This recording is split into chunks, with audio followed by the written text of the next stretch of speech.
Hey, who's ready for day 4 of the Queso?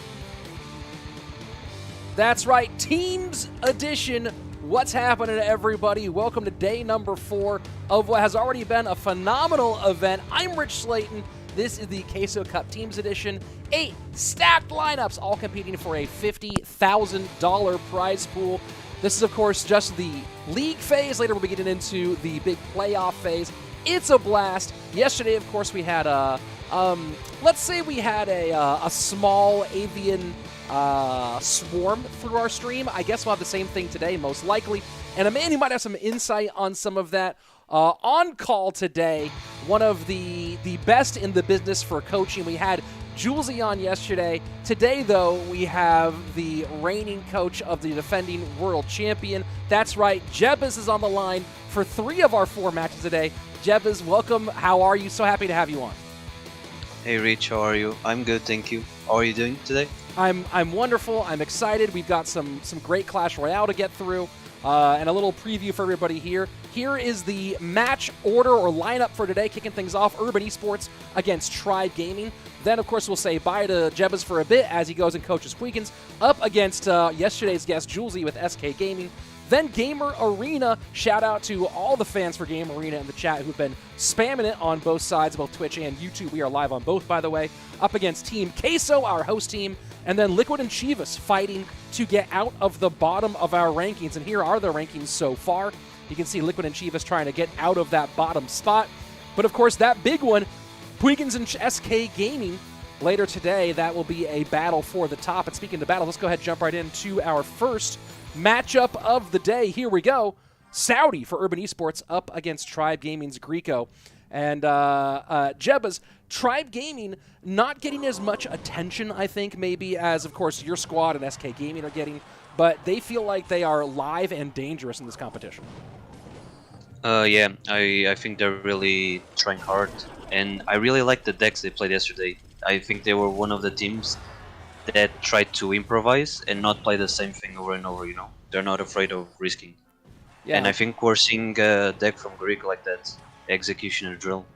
Yeah, we saw some of this yesterday, and talk to me about Xe. I was hypothesizing that the reason why we're seeing Xe in with these drill decks right now is that it does an okay job of countering, trying to find a way to counter, of course, the Phoenix, but that it also is tanky enough that the reflection from the Monk doesn't kill it, and that's why it's in over a different range troop. Is that an accurate assessment, or is there a different reason we're seeing Xe here?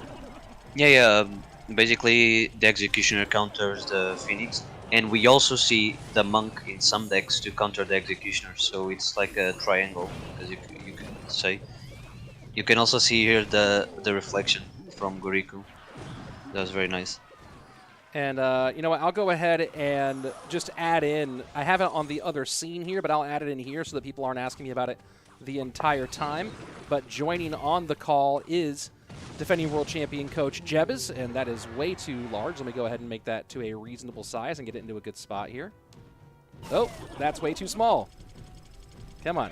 We got this. We got this. Live producing, folks. And, all right, there we go. Boom, there you go. On the call, Jebas in the mix, and yeah, this... I had this feeling that Drill wasn't going to be super successful in this meta, but we saw a fair bit of it today. Thoughts? You liked this deck pick out of Greco?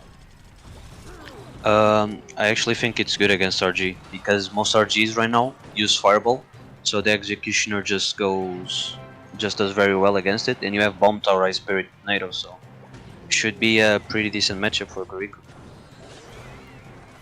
And you see also Soudy running the newly expanded Goblins. 4 Goblins, and I said this yesterday, been a little overshadowed in these with the addition of the 2 new cards, is the fact that 4 Goblins is a pretty significant change. Yeah, I really like Goblins as well. I think it's a good card right now. I think we'll see more of it. And there you see that little combination there. The Xe does not take care of the Phoenix. Overall, able to change the order, but even though we are in a matchup situation that might favor Greco, at the moment the lead going for Soudy, 17-17 to 21-06. And that Lightning going to make some room for the RG on the right-hand side as well. The addition of Lightning makes the matchup very good for Soudy. Because like I said, now he has a way of killing the Executioner, so... RG to the right-hand side again. He's playing this well. Tower. He doesn't have a big spell Gorico, so he can just RG the back and just try to build 2 RGs or just slowly getting him low on elixir. What does Gorico need to do to get back in this one? Well, he just did it. You saw this, Nato? Yes, it was. Yeah, exactly. He pressured very well. He pressured while defending. That's exactly what he needs to do. That's also something you also do with Magic Archer, Wall Breakers, Miners sometimes. So yeah, he is very known for that deck as well. So can the Monk get knocked back here? This is the big question. The Ice Spirit to free. Oh, and wow! Between the Ice Spirit, Log, and Monk, just able to hold on, but now within lightning range. No block for the Lightning. Actually going down in damage would even be good right now. So he has a chance for Gorico, but not going to happen. Lightning comes in. And Soudy takes game number 1 on the back of that big, big spell. And GG well played for game number 1. I think the play that really made this game swift switch to Soudy was the play where he had a Phoenix and a Monk, and he played the ability, and he killed Gorico's Executioner, you know. And at that point, he had a very good elixir lead, and he just held it. Even though Gorico managed to also, he managed to get a lot of damage, but it still wasn't enough for Gorico to come back, and Soudy just played very well after that point. And next match is going to be Soudy versus KK, and just as a note for you, if you see a play you want me to grab for a replay, let me know. I have a button right here. I can press it and save plays for replays. So if you see something like, hey, grab that, please. Yeah, well, if you want that play where he killed the Executioner and then he went RG on the back and he got a lot of damage. Yeah, well, I can't anymore. I have to do it like in the moment. Okay, right? okay. It records like the 30-40 seconds before, so it's it's an instant button. But we'll get the next one, folks. So Soudy versus KK up next. Urban Esports. You know, you're looking at if you go back to the overall rankings, Chivas and Liquid at the bottom, Urban though, and the bottom half of the table. I would say that the 4th and 5th place teams here are kind of the 2 wild card teams, right? Like Urban can have some good days, but they don't have maybe as bigger names as other teams do. And then Gamer Arena has just kind of been, you know, despite yesterday, kind of been popping off at this competition so far. Yeah, I think the Surban squad is all about whether Dominic or Mini can grab their wins, and then if you can see a Soudy where you can also grab 1 or 2 wins and CrisLyan, then they're very, very dangerous to compete against. And Gamer Arena, I don't know, they just play so solid. Even like people say they're one tricks, etc. Even if they are one tricks or wherever, they will just play their decks almost to perfection. So you always need to watch out for them, you know? You always need to play really good Clash Royale to beat them. Well, someone, Mozart, asking no more Phoenix or RG decks today, please. Well, I have bad news for you. I don't know if you're familiar with the meta right now, but it's going to be a little bit of both of those 2 things. KK playing his bread and butter. And Soudy repeating, I think. Now, KK wasn't originally an RG player. What was he before RG? Logbait. He still plays Logbait. You saw it in TRL. Yeah, I remember being like excited to see him play Logbait. I just wanted to confirm. His big 3 one tricks are RG, Logbait, and Splasher. Riley, talking of Logbait players, is asking, can you ask Jebas if he ate today? That has been he's been putting that. Of course I did. Wow, you can really see here that KK already overwhelmed them. The Mother Witch went in. And it's one of the interesting things about the Mother Witch, because the Mother Witch does turn the Phoenix into a pig, but the Phoenix still becomes an egg, which seems logistically impossible. So yeah, it should make a pig. When I was playing RG with Mother Witch, I was like, oh, why didn't she turn this into a pig? I think there should be no egg. When the Phoenix gets turned into a pig, there should just be no egg. You know what I mean? Yeah, maybe. I like this matchup for Soudy, but I don't know. Maybe I don't know because right now the matchups are very weird. But he has a champion as well, and he has a hunter. Usually hunter pairs very well in RG matchups. But he just had a bad start, I guess. And unlikely that he can get back in this one, although nice lightning value there. But unlikely with the time given here. Yeah. What is any getting He back would- for this game? He would need to stack Phoenixes, but I don't see that happening in 30 seconds. Royal Giant down. Fishboy will pull it in, but the DPS should be sufficient to stop the Royal Giant from doing much more. And just a Maybe- nice clean win here for KK. Maybe no Fireball is also bad for Saudi, because the Mother Witch you just saw, she gave the win to KK basically. And Soudy calling the good game. Hey, you come out, and I'm a strong believer that if you come out and you get one win in King of the Hill, you've done your job, right? That's really the number one thing you're asked for. And he beat Guriko. I think he's probably the second or the third best player on this team, so that's pretty good. So again, a reminder of where these two teams are in the standings right now. Urban Esports currently in 5th place, Tribe Gaming in 2nd place. And as a reminder, how is the score working? How does the scoring work for this one? If you sweep this 2 sets to 0, the winner gets 3, the loser gets 0 points.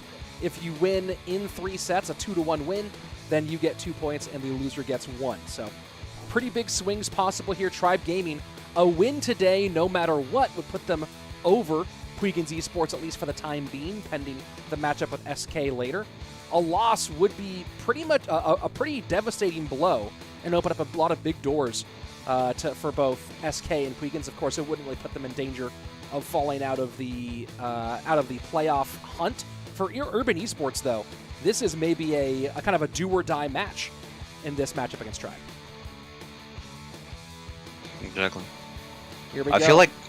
feel like Tribe can definitely get top 2, top 1 on this regular season. They're showing pretty good results, and I like how they've been working. Feplop saying, can you show the bracket after this game? There is no bracket. There's just, I can show you the matchups for the day. We are in the league phase, so it's just 4 matchups every day. And I will show that one after this match, after this game is over. For now, though, we have DOoOM against KK. Oof, I think KK is playing Minor Control, and he has Inferno Tower. Yep. And Dominic is playing Pigs with Phoenix. Very interesting matchup. I think KK is a good matchup, but sometimes he struggles with cycle decks, so let's see what he can do. This is an interesting one, right? Because you have the poison and the delivery both feel like they really do a lot for him here. But again, as you said, the struggling with cycle decks. What is it about KK that he has challenges with? I don't know, maybe just not as super confident, you know? Sometimes he overspends on defense, or I don't know, sometimes he just makes 1 or 2 mistakes that might cost him the game. Interesting that he has Monk on his deck as well. Well, I mean... So he doesn't have a Spirit, okay. Because usually, when you have Delivery, you don't have Monk, but I guess he doesn't have the Spirit.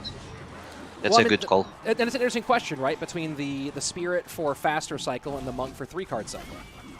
Yeah, but here you don't really need the Spirit against Dominic, since he will always play heavier decks. So having the 3-card cycle is very good because you can cycle multiple poison, multiple deliveries, and you can also get back to your minors quickly. And Phoenixes, obviously, because if you play almost 2 Phoenixes, it's almost game over sometimes when they just start stacking, you know. And I don't think Dominic has a big spell, so we will see it in Triple Elixir, the Phoenix cycle, if it gets there.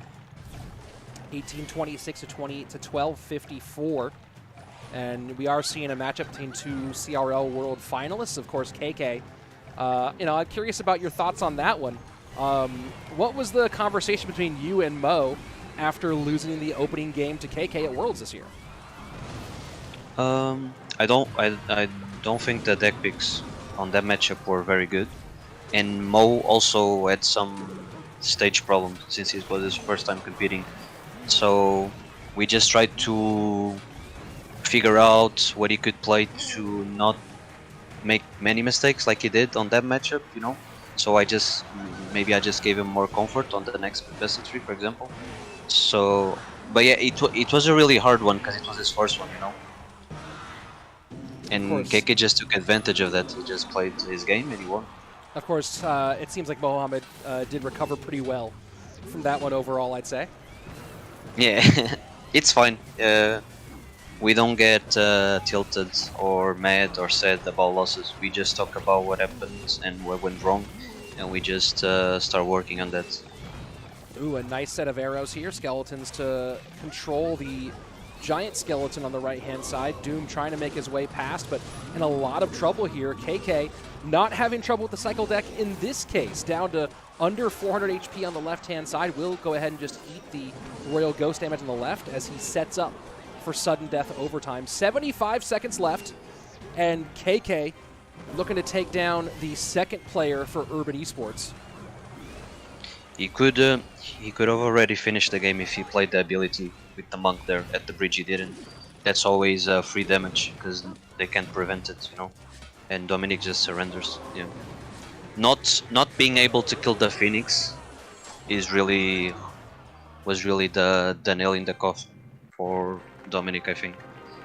Rough one for him overall. And for those of you asking about the bracket for today, there's no bracket today. We are in the league phase, so it's round robin, and every team plays every other team. That's why we have 7 days of round robin play. We're in our first matchup, Urban Esports versus Tribe Gaming. After that, Jebus will take a break from the stream and go coach his squad, Puigins Esports, as they face off against third place SK Gaming. Then Gamer Arena and Team Queso for a battle in the middle between the very popular Gamer Arena and our hosts, Team Queso, and then Team Liquid and Chivas Esports fighting to get out of the bottom of our table and try to move up. And of course, I'll go ahead and show you guys the standings at the moment. Next up, we'll see if KK can finish the sweep against MiniMinter. Let's go ahead and jump right into the action here. And Predel asking, isn't Jeba's Momo's analyst? Coach, analyst, however you want to say it. Primarily coach. Some analysis there. Obviously works with an analyst team to get all that stuff. Yeah. Master is our analyst. And of course, you're talking to both Jeba's recently on the CR awards or CRL awards from Intel, listed as Coach of the Year, and Master listed as Analyst of the Year, and you can understand why after you guys won a couple of things. I'm trying to figure out what MiniMinter is playing. Rudy asking, when did having an analyst become a thing?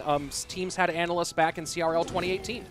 A lot of squads had analysts on the payroll when they were playing CRL teams, and the people who performed the best in dual mode have continued with that same idea.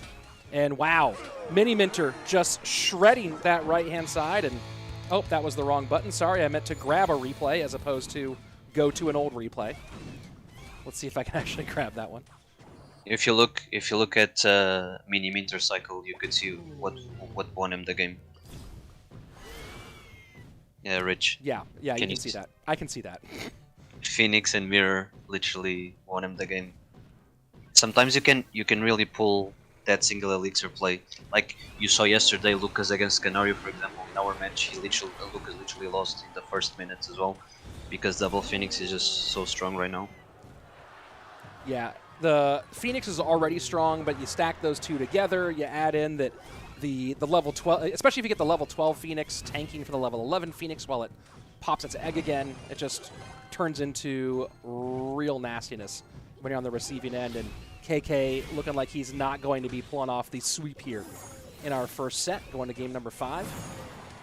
Very, very interesting deck from MiniMinter, because I don't think it beats RG, but against Graveyard, that's what KK is playing. It's very, very, very solid, because you have the mirror, you have the poison.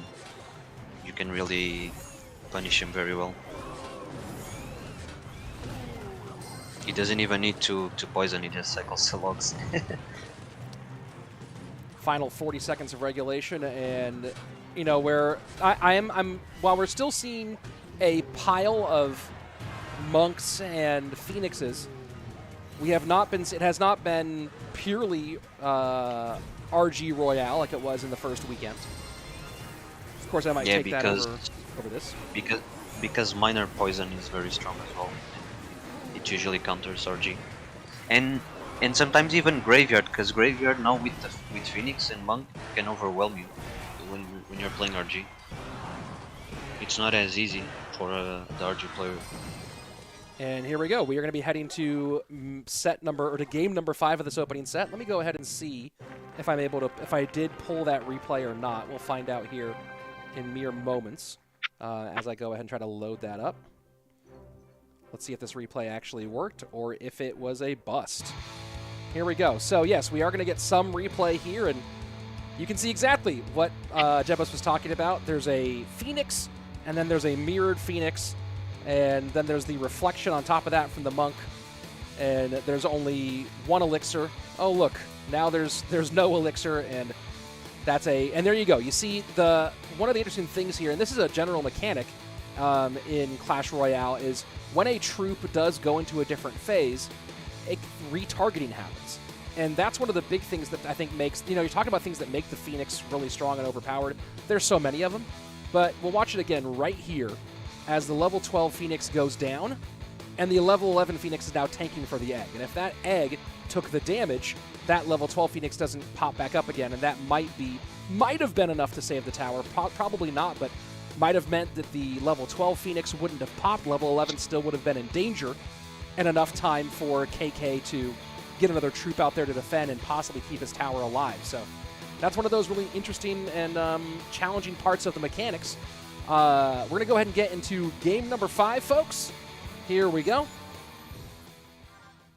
And let's see who will come out on top. Former team. I think they played on a team together when they were in 2021 Tribe, right? Yeah, briefly on that side. But I thought they played together as when they were in semi-pros as well. MiniMinter and Wallace. But yeah, and on Urban. There you go. Mm-hmm. Opinion on Phoenix. Broken. Pretty broken. So I Wallace expect playing use Hoggy ZQ with Phoenix. I've tried this deck from Wallace and it's very strong. MiniMinter should be playing RG Lightning, I guess. The deck Soudy plates. Should be good for Wallace here. I'm curious seeing Cannon in here though. I understand that Cannon with 3 elixir, it's still good, but man, it just seems like the nerf took it kind of through the floor in terms of the ability to actually play defense. It's still not bad in quick cycle decks because since it's 3 elixir, if you don't have, I don't know, Earthquake, you will always have an negative interaction with it if you spell it. So it always gets some good value, and it can cycle very quickly to another one. So sometimes it's good to have in quick cycles. That's why you see it. That's why you see it sometimes on ladder over Bomb Tower, because Bomb Tower is 4 elixir, so your cycle is a bit heavier, I guess.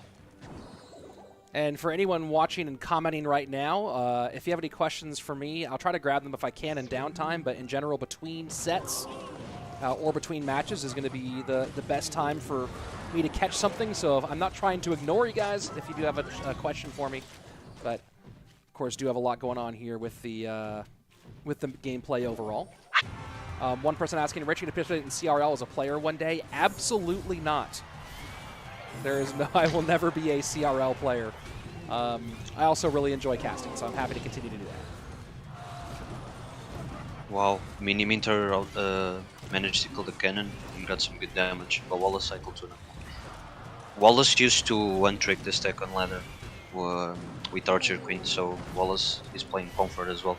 Mini playing maybe a top 2 deck from him as well, RG. So both players here playing really solid decks. And Cannon will go down pretty quickly courtesy of that Phoenix. Log plus the Monk to get some knockback. RG will still get, I believe, 3 shots here though. Maybe just 2 because of that last knockback, and you are seeing the power of the Monk's 3rd strike coming in here.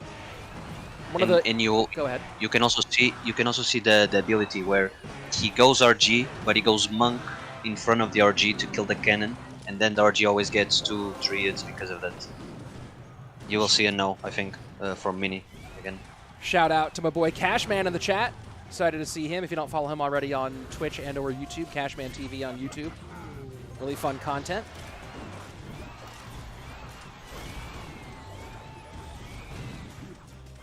RG Sure. trying to find a way through. It's so interesting here, right? The monk mechanic, because that knockback is certainly powerful, but as troops move around it, I feel like we're going to see the monk in a lot of ways in some of these interactions against beatdown cards like Royal Giant. We're going to feel about it kind of like we feel about the Fisherman, where the Fisherman is great except for when it betrays you and does something you don't want to have happen. I don't know. I don't know if you saw that, but Mini's monk was almost 1 HP.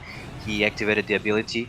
Wallace played log to kill it and cycle, but since he activated the ability, the log went to Wallace's tower, and the RG got, I don't know, 3 shots. That was a really good play from Mini. I think that won him the game right there. Let me see if I can pull that replay. I'm sorry I'm pressing the wrong buttons here occasionally, folks. I need to make sure I keep pressing the right pull a replay button. Let's see if I actually ended up grabbing that one. Very solid game from Mini.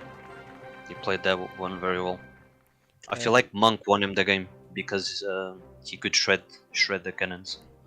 And let's go see if I did pick up the correct replay here or not, if I got there in time. Is this the... So let's see, about 1,500 HP left. And we're going to see the Goblins come behind the Royal Giant. Fish Boy in a nice little log to get this cannon off the board.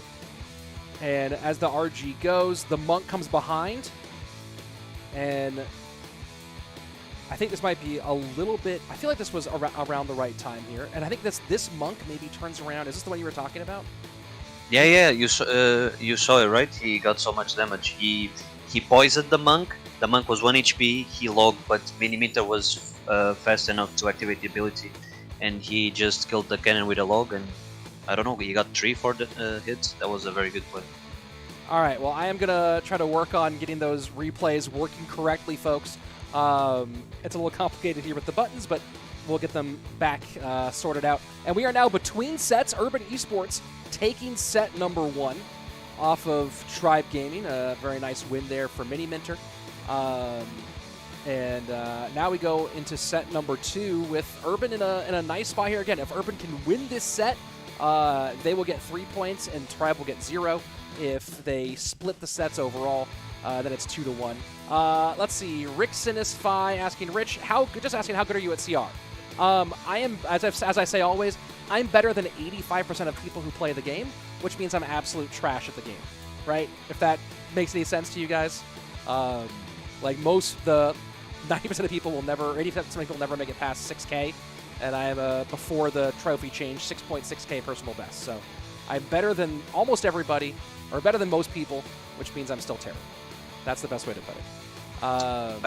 Go ahead. I really like Ruben's set. They, out of the 5 decks, 4 of them countered Minor Poison Phoenix, which is really interesting because that deck might be one of the most well-rounded decks on the meta. Oh, well, let me as you could see, the RG deck looks very solid against it. Ruben's set. What are you showing me here? What? Sorry. You're talking about Ruben's deck? No. Urban's. Oh, Urban set. Okay, Urban set. Got it. Yeah. Their set was very solid to counter Minor in general. Yeah. Only Dominic didn't. And to clarify that, if you've made it over 6K, then you've achieved trophies that are better than 80% of players in the game.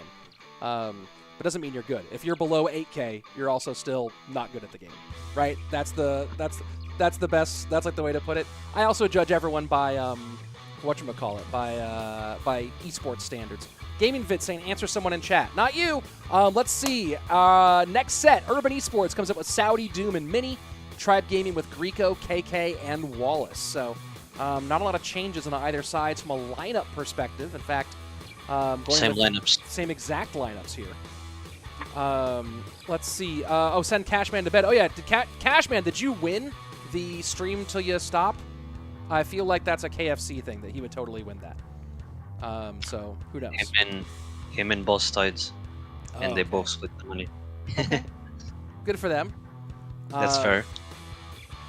Can I ask Jeebus which is better for RG deck, Tombstone or Goblin Gate? From Mohamed in the YouTube chat. It depends. Both are very solid. I guess if you're playing competitive, maybe Tombstone. If you're just playing, let's say, Ladder or the GC, maybe Gang is also good. Here we go, jumping into game number 1 of this set. As you can see, set number 1 victory for Urban Esports. And Soudy opening up same matchup as before versus Greco, but looking like maybe Ram Rider here in set number 2. Should be Mega Knight, Ram Rider, Queen, Phoenix, Poison from Soudy, and Greco just playing one of his best decks, Minor Control. No stop, please. Saying, how do you become a CRL caster? Well, Andrew and I made it through a very long audition process back in 2018. I talked all about it on a stream on your boy Rose on his YouTube channel. There's a whole podcast where I talked about it. If you look up my name and Rose, R-O-Z-A-Y, I tell the whole story there. Saudi's second best deck or favorite deck, it's Bridge Spam, so he's really not holding back on playing his best decks. Well, that's one of the interesting things about this format, and we'll talk about this maybe a little bit during some of these breaks here. I've been saying this since before the release of Phoenix and Monk, that King of the Hill, unrestricted King of the Hill, I don't think is a great format. I love King of the Hill, but it needs to have bans, or I personally love the Royale Masters variation of duel mode, where you lose the decks that you win with. I know that you prefer the bans portion of that one, but I feel like, especially from I feel like as a analyst coach, the idea of trying to plan your lineup of who's going to be the third player who has to play with the most restrictions, try to make decks and thoughts and picks over the course of that would be a compelling challenge. Yeah, I don't mind both. I just think all sets with duels would be maybe boring, I guess. Oh, you can see Greco here made a mistake. He let the Mega Knight connect. Big connection there, and 1928 remain on the left-hand side at 22.98, so lead opened up here for Soudy as he goes Ram Rider opposite lane, and Queen to work on the Phoenix. I really like he put Zep for the Inferno Towers. That was they probably said that on call. And because the deck usually runs Snowball. Sorry, go ahead. And everyone asking who's on call, it's literally written on screen. It says on call, Jebas, who is the coach of our defending world champion, Mohamed Light. Lightning to open things up a little bit, and no control for the Mega Knight. Greco absolutely late, goes for a double drop with the delivery. Maybe the skeletons were buried, and Soudy takes out Greco for the second time in a row today. Well, you can also see that the Japanese players are struggling right now because of the time zone. I think it's almost 3 a.m. there. No, it's 3 a.m. there right now. So maybe Greco not playing his best right now because of that. And we're going to go ahead and jump into the replay here. I believe this is going to be us getting the that big jump if we get there and if we get far enough. So you see the Mega Knight setting up way in the back, Royal Ghost in front, and the Skeletons now no longer available to control the Mega Knight, and that's a key feature because look at this. You don't have a whole lot of ways to control the Mega Knight. So now and I guess that was just playing the bomb tower a little bit off. Let's go ahead and see, because I feel like that bomb tower... It's because he played the Mega Knight on the outside, on the wall. not the inside. Yeah, he played the Mega Knight on the wall, not behind the King Tower. Maybe that was it. So there you go. You see the Mega Knight now as it crosses the bridge. Instead of going into the middle tiles, going to those outer left tiles. And bomb tower a little low. Not quite in the right spot. And you see the attempted correction by Greco with the Ice Spirit. They try to pull. Doesn't get that correction off, and instead that results in a big connection early on. So Soudy taking game number 1 here. Ultravelix asking, Rich, can you ask Jebas what's his favorite card? I've never asked you that question. What is your favorite card, Jebas? It used to be P.E.K.K.A, but now, I don't know. Maybe RG. Just because I play it on ladder. A little RG action here. Next match is going to be Soudy versus KK, so let's see if we get another repeat of our first set. Will KK take out Soudy, or will Soudy get 2 in a row? Here we go. I'm really liking Urban's decks today. They're not afraid of playing something different, and it's paying them very well. Ill Spirit, maybe 3 Musketeers.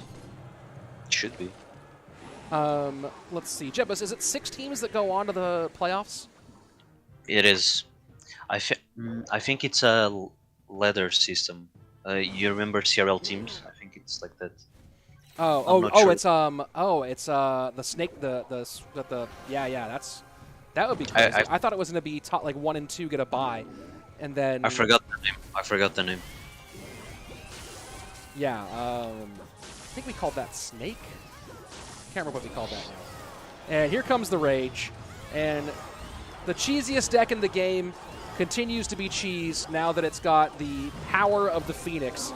And the amount of damage that a Phoenix can do once you get Rage involved is bananas. Phoenix is already so powerful, and here we go, tower down to 70 HP. This should be easy pickings, although this is a nice little counter push coming in from KK. I think this should be tower. It was very interesting that the E-Golem didn't go for the tombstone. I think the healer pushed the E-Golem and went to the tower. Oh, that's a really good defense by Soudy. Very nice little pull with the NATO there from Soudy, preserving that tower. He has the low health Phoenix on the board, which might die if it doesn't die far enough away. Nope, gets too close, so the egg will not populate. If that Phoenix does die far enough away, the arrow doesn't reach, and the Phoenix will pop back up again. So the E-Golem decks are very popular right now because a lot of people play poison, and you can see that you don't really counter anything on Soudy's deck besides the pump, you know.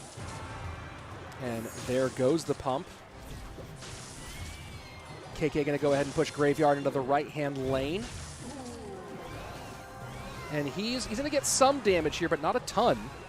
And so far, no touches. 1 skeleton should be getting in. And man, the attack speed of the Phoenix is kind of obscene, and we just saw that there as at the very end damage comes in from the Graveyard.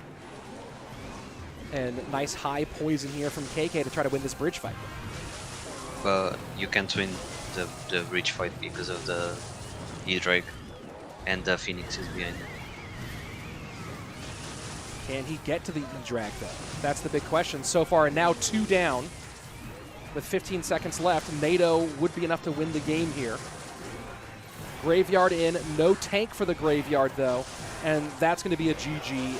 Soudy, 2 up, 2 down here in our second set. And now Urban Esports 1 game away from sweeping Tribe Gaming, which would be a very big win for this squad. Very solid single elixir by Soudy, and after that he just managed his lead, so yep. Let's go ahead and take a look at that single elixir play from Soudy, and this was the opening push that got it all done. You can see the push, as Jebas was talking about, just getting everything right into that tower on the right-hand side. And it's the egg knockback, too, making just a little bit extra room. We'll let this one play through for another round here, as so we can take a little bit. I'll go ahead and start it right back from the beginning. So here we go. You can see the Phoenix, the Heal Spirit comes in, and I don't think the Heal Spirit popped, but as those egg bursts, it actually pushes everything closer to the tower. The second egg makes some more room for the battle hero to stay alive a little bit longer, and that is a ton of damage. And this does turn into a pretty significant counter push, but then we're going to see that nice defensive play you were talking about. And as those skeletons do stack up on the back end, and this looks like it's going to be tower down, great little NATO gets the skeletons off the board and makes enough room for the Phoenix of Soudy to sneak on in and take a little bit of room.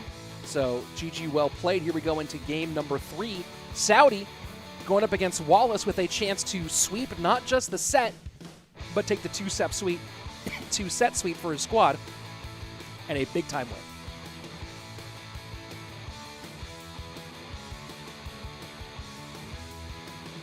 Let's see if Wallace can reverse sweep. Yesterday he was playing very well.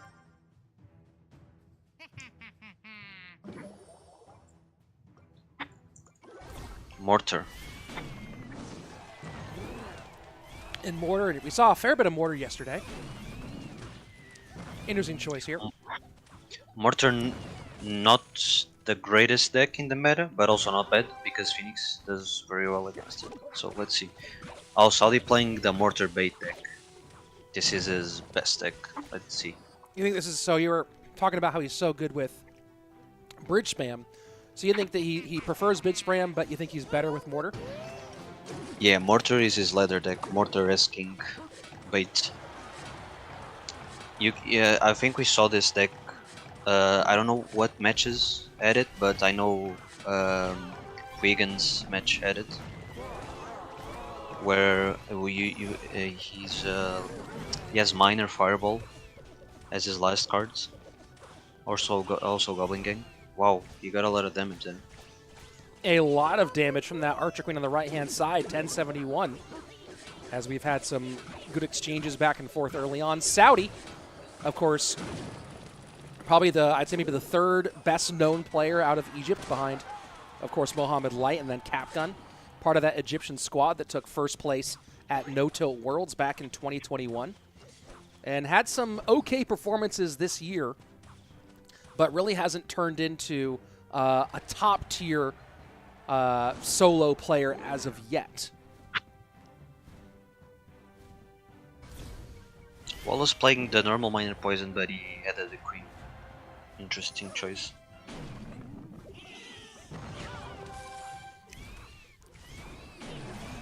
So fascinating here to see a game with no monks.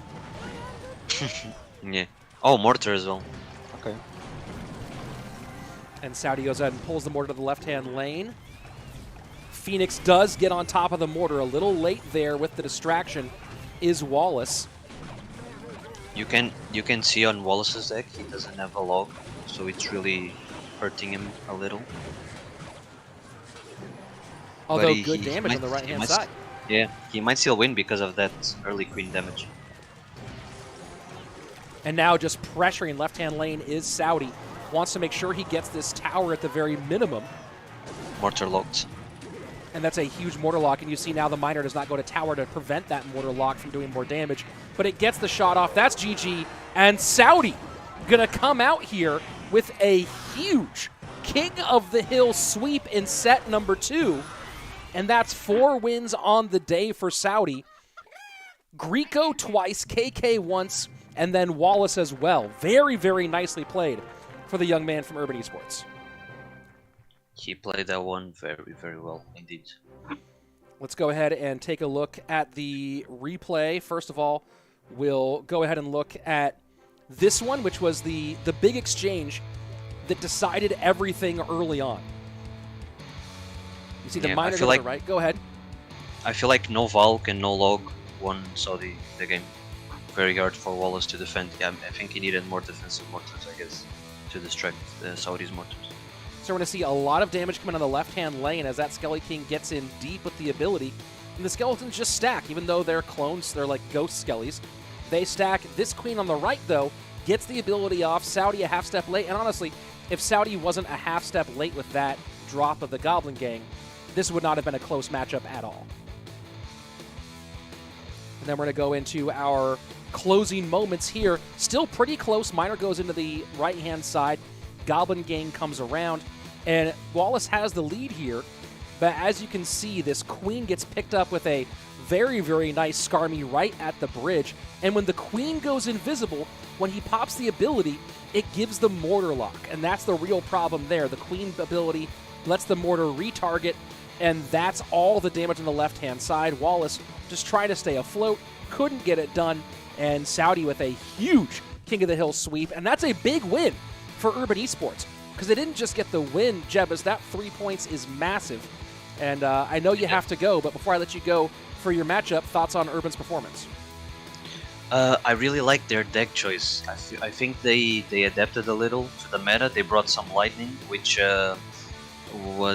beat the minor control decks, and Soudy here just playing his best deck because he had such a good advantage, and he even got a good matchup. So I don't know what to tell them.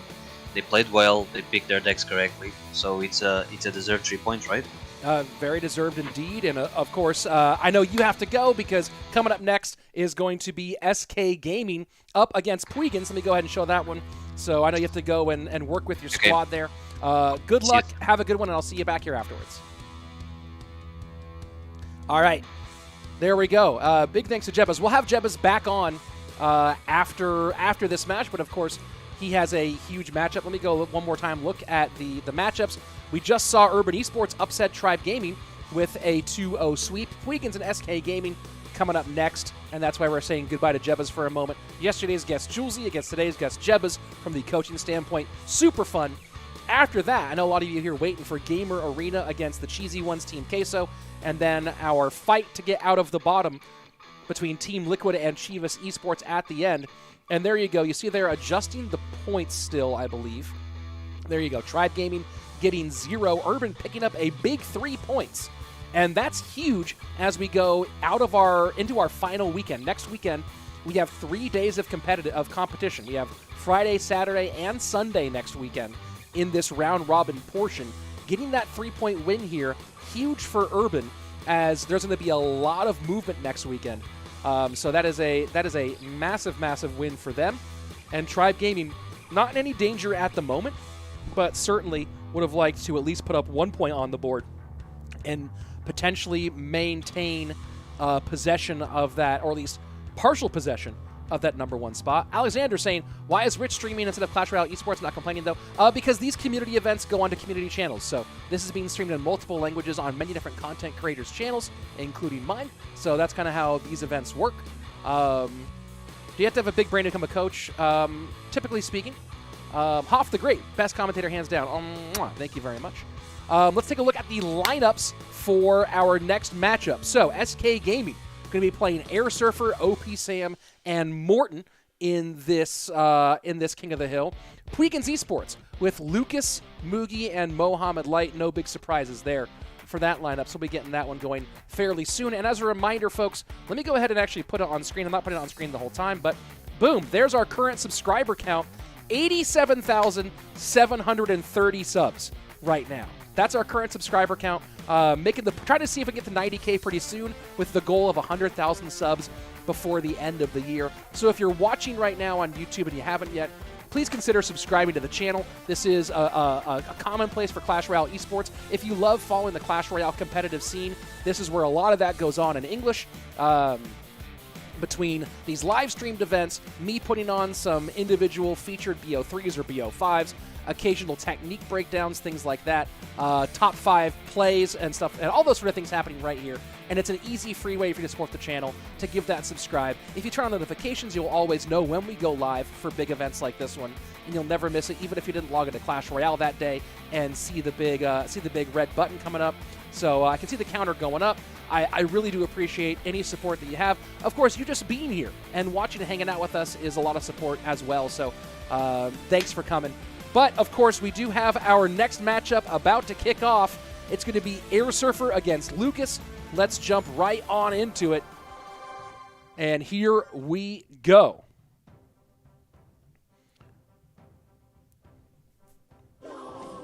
And Airsurfer opening up with Log here. Lucas in reply. And no surprises here. Airsurfer's been playing a lot of Miner as of late. Lucas with the new and improved Goblin sets up Monk in the back. Kinley asking, how did I discover Clash Royale? Well, because I used to play Clash of Clans. And then when Clash Royale came out, they were advertising it a bunch in the Clash of Clans area. So there you go. I've been playing I have my 6-year badge. I've been playing nearly, not quite exactly since launch, but pretty close. This event is sponsored by Supercell. The prize pool, at least partially provided by Supercell. And of course, you've seen many of you are coming here from inside of the Clash Royale app. But it's not an official CRL event, so it's a community event. Hence where you're watching it. To answer Matthew's question, Boss is not playing for Tribe.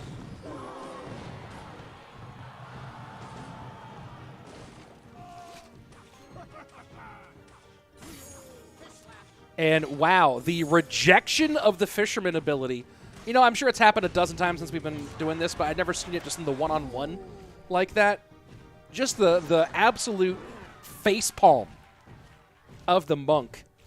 I think the Monk is going to end up being the more interesting of the two additions to Clash Royale between the Monk and the Phoenix.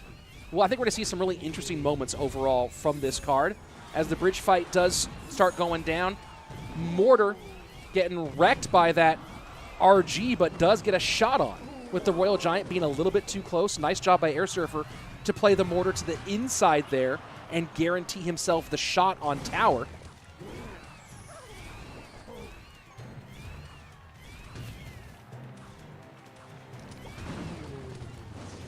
So far, it is the Mortar taking the lead in this one, but it does feel like RG is going to have the matchup overall. The Mortar, Log, Ice Spirit feels like it should be enough to DPS down the Royal Giant, but we've seen the RG be successful this weekend. The big spell is going to be a big factor in this one, once we find out what Lucas is actually running here. We've seen primarily Fireball and Log, as our Fireball and Lightning, I mean, as the big spells. And here we go, opposite lane.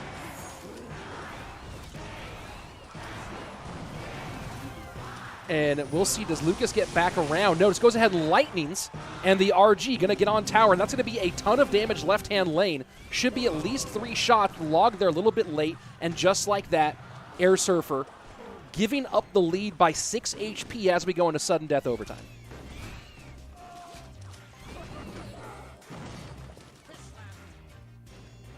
And Airsurfer setting up early here. A little chip damage to the right-hand side as the Ice Spirit plus Miner goes in. Doesn't get the damage, though, and the Miner turns, and that's what I'm talking about right there with the Monk, right? The Monk punches the Miner and turns it away and gives it that one chip, right? So you're talking about maybe trying to catch a Miner at the end of a game, and you're in a one-shot situation. That Monk could be a betrayer, as we just saw right there. Royal Giants in both lanes right now, fully healthy. Skeletons plus Phoenix to work on the right-hand side. Phoenix still alive, but distracted on the left-hand lane. And that Royal Giant's going to get at least 2 here. Maybe even a third one, as there's nothing on that RG. Phoenix comes down, but wow, look at the damage here. 835 on the left-hand lane as we go into triple elixir. And Lucas just slowing down a little bit. Notice I think he realized, I don't want to catch that Miner with a Monk right now. Sets up Monk as part of the push to the left-hand lane.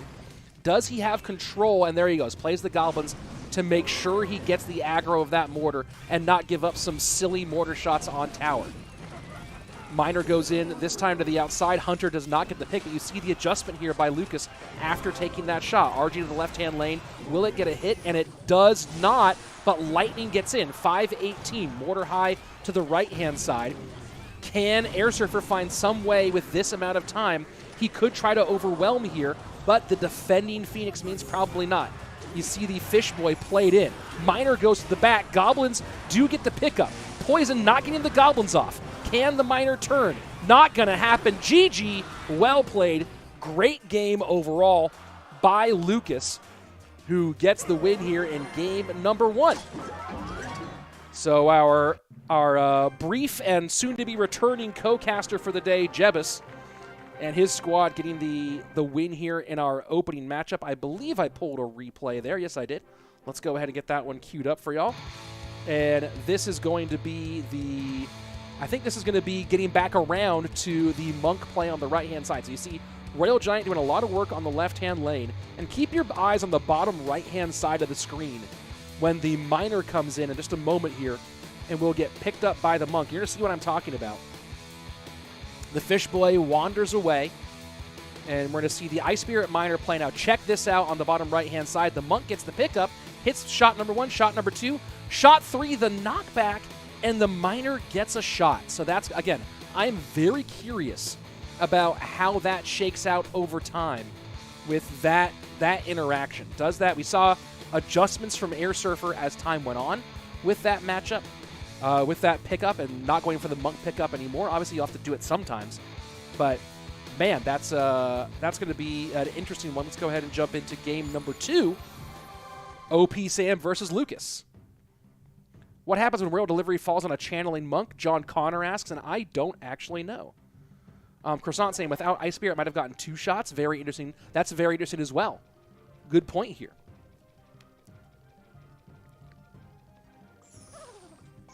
That was a great game, as Lord Baelish pointed out.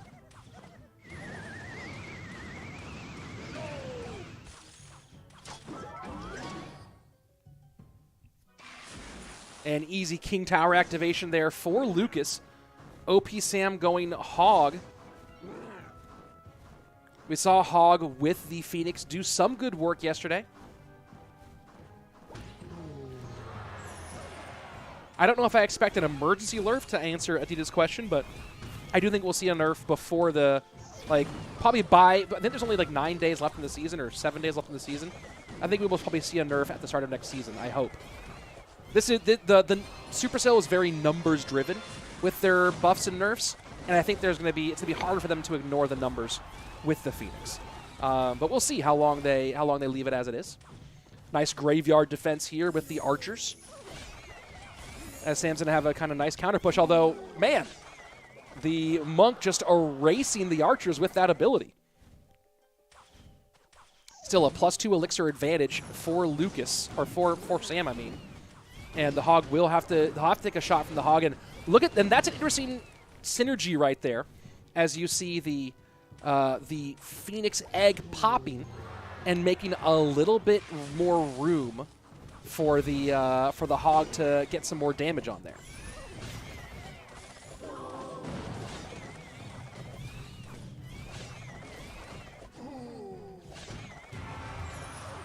And I am not Groot, making me hungry. Happy to see the Ice Golem in here. Greatest card in the game.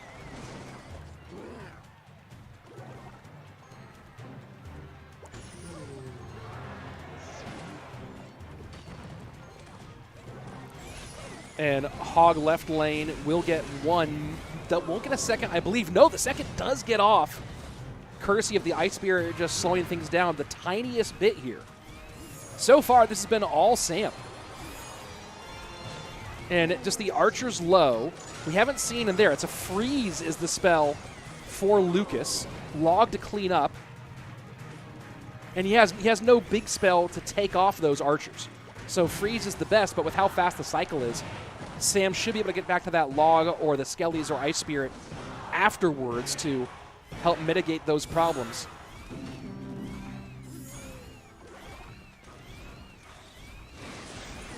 Have not yet seen the big spell from Sam.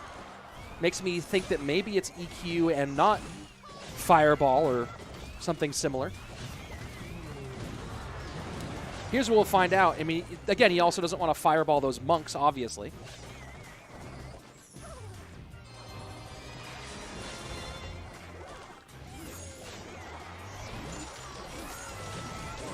Freeze in.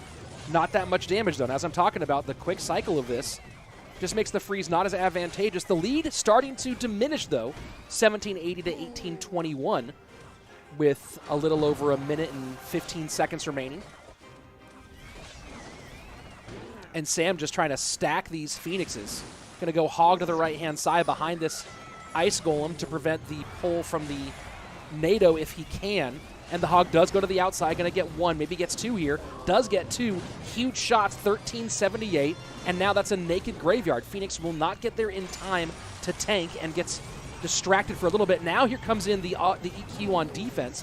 And that's also part of why Sam is saving it. EQ actually pretty powerful on defense against graveyards with the right timing. But again, 1543 to 1320. Things very close, and Graveyard Freeze could certainly steal this one. NATO to pull that back and get a little damage, freezes all that together. How much damage will the Graveyard get? Hog into the push, but that's not going to get a shot here. Oh, does get a little bit of damage instead. 1207 remaining. These troops not very well spread out. Graveyard going to get a lot of damage here. Hog on the right-hand side will get damage too, though. NATO does pull one shot in. Can Sam log Hog in time?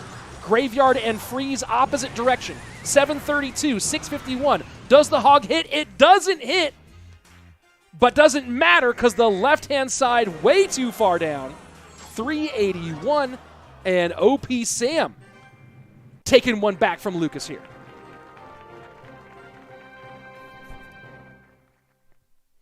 Let me go ahead and queue up the replay for that last little chunk.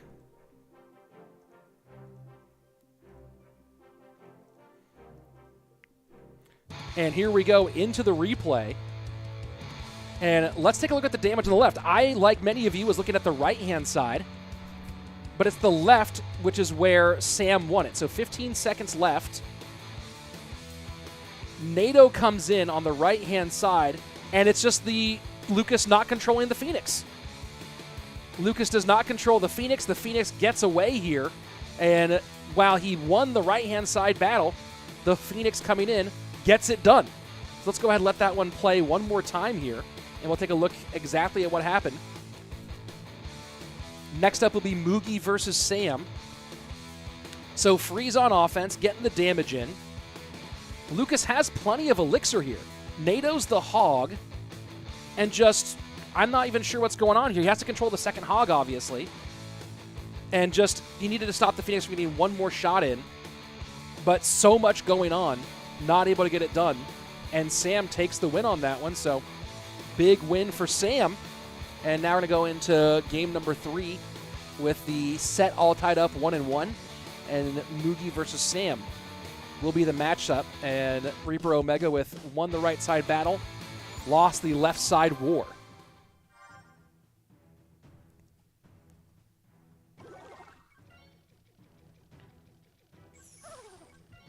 And Sam may be going right back to it. We'll see. Worked for him once, might work for him again.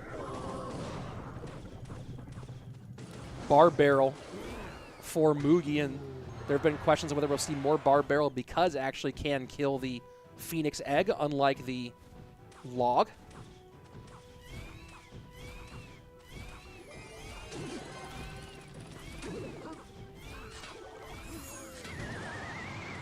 And a little reflection work for the monk on one side.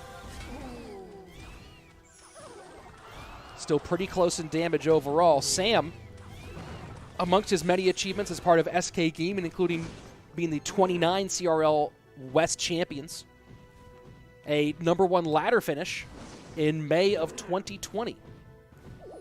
Very few players have a #1 ladder finish overall, but Sam is in that list. Of course, Mugi, more than one for #1 ladder finishes overall in his career.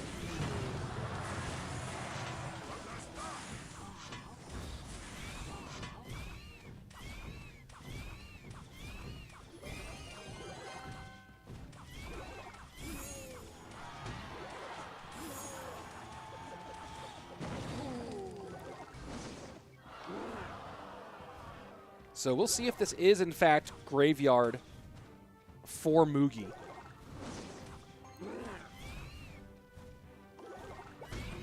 The Bar Barrel Tombstone Ice Whiz makes it feel that way, but obviously could be some form of beatdown instead.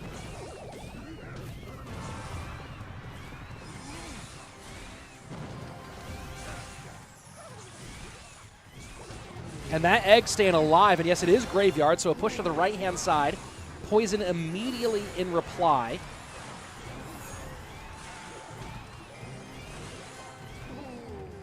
And Mugi stacking Tombstone to the left-hand lane, clogging that one up. Has to deal with this double Phoenix plus minor push on the right-hand side. Ice Whiz should be helpful. Phoenix needs to get the egg off, and it does. Good control overall from Mugi so far in this matchup. And now he has a healthy monk going the opposite direction, does go Graveyard. Will the monk knock the other monk out of range? And what a great reflection ability by Mugi. Had Mugi not popped that monk ability, the Monk of Sam would have knocked it out of range from tanking for that Graveyard. The defensive poison still shuts down most of the Graveyard damage, but still you see the concept out of Mugi on that right-hand side as the monk plants his feet and maintains the tankage.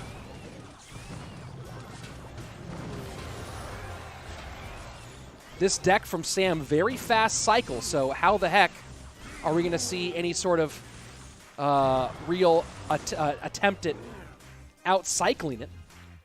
And Clash with Clam rating on Twitch with the party of 35. Thank you very much, Clam. Really appreciate that. Hope you're enjoying the day so far. And hope your viewers enjoy this really great competition as we go into sudden death overtime. Mugi does have the lead, 2234 to 2300. And notice the placement here from Mugi, placing the monk low so that the knockback would knock the miner away from the tower rather than towards the tower. So maybe a little bit of learning after watching the round 1 matchup. 54 seconds left. Things still very tight, 1902 to 2010. Cheap little 7 elixir graveyard push to the right-hand lane. Poison with a lot of small spell, a lot of cycle card expenditure out of Sam to defend. And just like that, the lead goes to Mugi pretty heavy. But the bird on the right-hand side plus Miner doing a ton of damage. NATO does activate King Tower, 1396 to 1138. And now the question, does Sam stay in this right-hand lane or does Sam go opposite lane here? Graveyard in, Barbell trying to tank for it.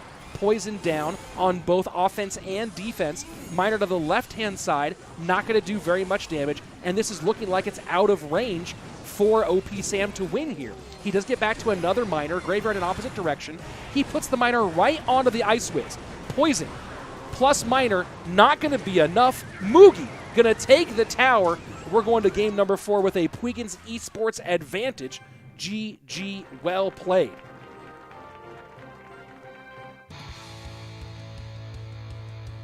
I don't think I pulled any replays for that one. Let me go ahead and check to see if that is something I did.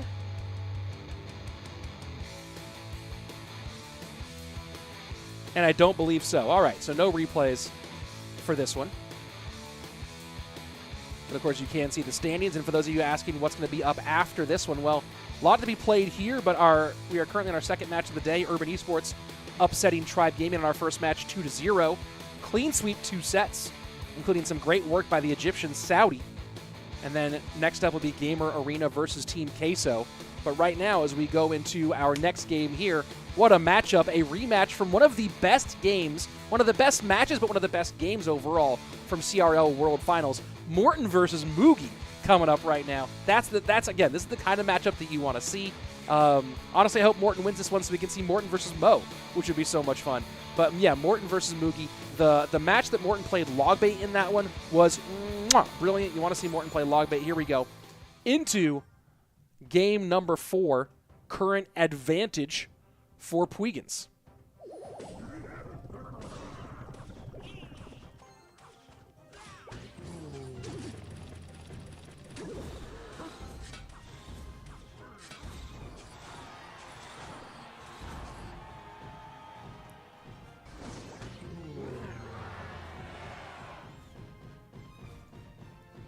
And no big surprises here with a lot of the card picks. If you're just joining us, these are the cards that people play.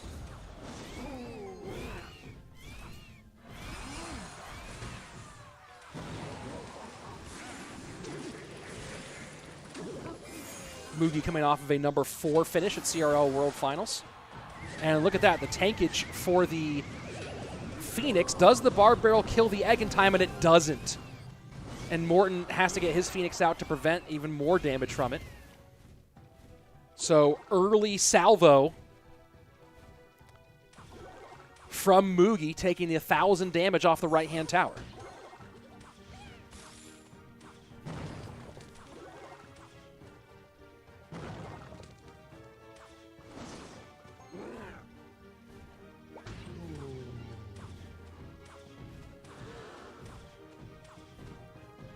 And you talk about all the laundry list of achievements for Mugi. And of course, many seasons number 1 on ladder. CRL World Championship 2021. And you know, one of the questions that you always have to answer is if Mugi and Mo were in the same time zone, would we have a more definitive answer? I still think that Mo's the greatest of all time, but a lot of people would say that Mugi's better. That's the argument that goes back and forth. We've seen a lot of back and forth from them. I think Mo got the better of the exchanges overall in 2022. But but I can see them play 1,000 times and still want to see 1,000 more. Here we go. Miner to the right-hand side does get on tower. Morten's bar barrel not able to do it. Monk reflecting. This is a ton of damage. Morten just struggling here in this matchup. And the Ice Spirit tried to get the Phoenix of Morten's off the board. Poison Phoenix will do a lot to defend here. Or maybe it was just Phoenix, actually. Was that that might have been the offensive poison.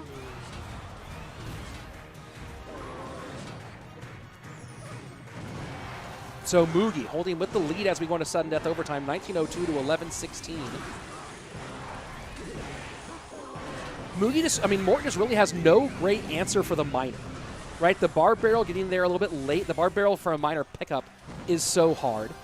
Even though the Miner's going to the safe spot every time, and he's not able to NATO it to King Tower, as you've seen, the Monk play on the Miner maybe a little bit funky. This Graveyard, though, doing some real damage. Just like that, Morten right back in it. He would have loved for the Phoenix to pull the opposing Phoenix out of lane. And going with the high tombstone, Log clears it off. And that Miner, does he NATO this Miner? And he does finally.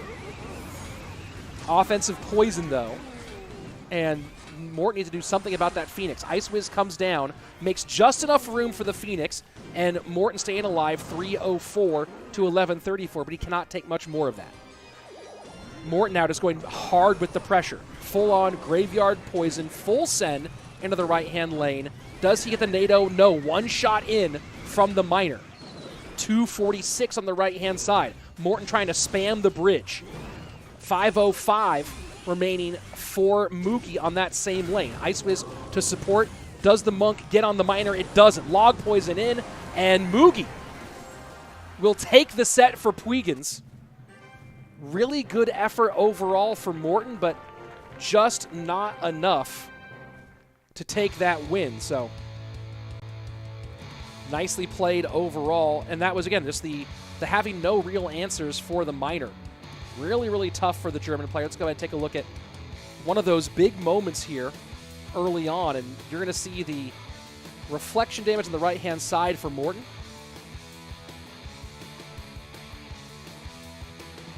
And I believe this is the first big significant damage as the Miner comes in, the tombstone down low, and that reflection. Look at it. That's it. The Phoenix gets tanked for, and the bar barrel just not there in time. And that's, I think, one of the biggest things. I already said this earlier today. I think one of the biggest things to make the Phoenix less OP. I mean, there are a lot of things, right? The Phoenix hits really hard. It's almost like a machine gun with how fast it shoots. But if the target, if troops didn't retarget when the Phoenix became an egg, the egg would die so much more frequently. Now that's a question of whether mechanically that's obviously that's intended. Whether mechanically that's critical for the Phoenix to even be a thing, and whether it's better to nerf it from an HP or damage or hit rate perspective, something like that. But we can see in this interaction here just what's so powerful about the Phoenix, and that's consistent with other cards. The change in phase and the retargeting, that is consistent with other cards, but it seems like it's so much more impactful here on Phoenix than as on other cards because it's happening so close to the tower. And just look at that one more time. Phoenix pops, tower changes its who it's shooting, and then gives enough room for the Phoenix to get right back up. So here we go into our next set. Puigins with the advantage. Puigins coming out with Mo Light as our first player, then Lucas, then Mugi, and then SK Gaming going to go with Sam, Samuel Bassotto, and Morten as its lineup. Mugi wanted Morten to NATO the Miner, says Morten Royale fan. I need to go back and watch that one more time. The egg hatch 2.5 seconds will allow Tower Poison to shoot it down, maybe. Let's see. Let me look at some of the other chat here as we're waiting for our second set to start up. Egg should be able to be killed with Log or Zap. I kind of feel that. You have to spend, but it should be. I feel that for sure. Graveyard's a really good deck, and that's why it's in the meta. Yeah, Graveyard's doing great right now. David Noriega saying Molite is the GOAT. Mugi's the second best player ever. weighing in on the earlier conversation. And Jebas is not currently on call, by the way. I know we see him there in the bottom left-hand side of the bottom right-hand side of the screen. He's currently coaching for Puigins in this matchup, but of course he'll be back for our remaining 2 matches on the day. Coming up first, Mohamed and xopxsam to kick off this matchup. So this will be fun. And as a quick note for everybody watching right now, I'm hoping that we can get through all the matches today. Right now it is 1:45 our time. I have a hard out at 4:45 my time. So I believe we'll get all the way done before we reach there at the pace we're going. But I have to leave. I have to drive away from my house at 4:45 my time today. So hopefully we're done early enough to get all the matches in. But I'm just letting you guys know that there is the ever so slight possibility that we would cut off match number 3 and Mrs. Slayton coming through with some Schlotzkys. Free plug for Schlotzkys on the channel. I'm going to get my my lunch in here in just a couple of minutes. And there is no bracket, folks, but here is the list of the matchups for the day. This is not we're not in a bracket phase, so there is no bracket. There's the matchups, and here is the current set of standings. We are in our second matchup on the day.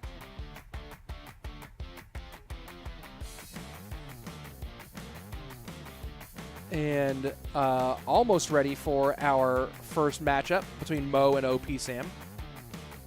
Are you a commentator or magazine reader? I don't even know what that means. I mean, I'm just going to come back to camera. I do occasionally read magazines. I don't know what that means. Am I a commentator or a magazine reader? I am thoroughly confused by that comment. So yes is my answer. I am both of those things. I am thoroughly confused. Is SurgicalGoblin playing? Yeah. Yeah, he's going to be playing later today, I believe. Let's go ahead and jump into our first game of our second set.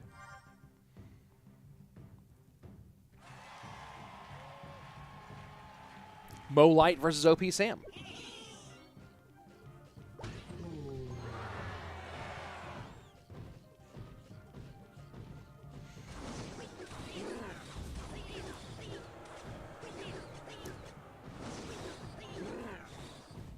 Make Phoenix cost 5 elixir. I don't know if that would solve the problem necessarily, but it would certainly help.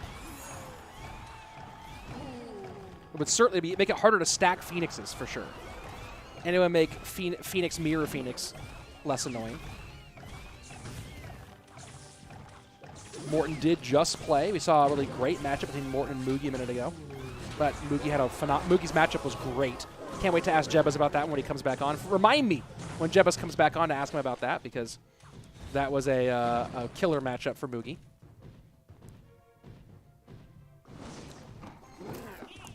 Now, Mugi usually works with Tight as his coach, so I'm wondering if that matchup came from Tight or if it came from Jebas. Another question for him.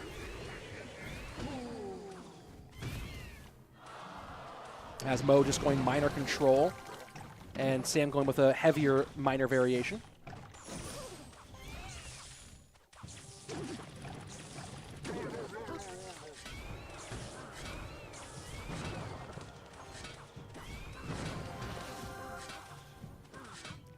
And Sam getting plenty of damage here. Nice little kite on the skeletons.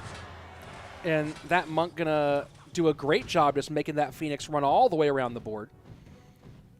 So good overall kiting, although pretty even on elixir with the 4 elixir for the monk and the 4 for Sam. God, the reflection is such a significant feature of the monk. You see, that plus the minor was sufficient for the lead to swing back to Mohamed Light.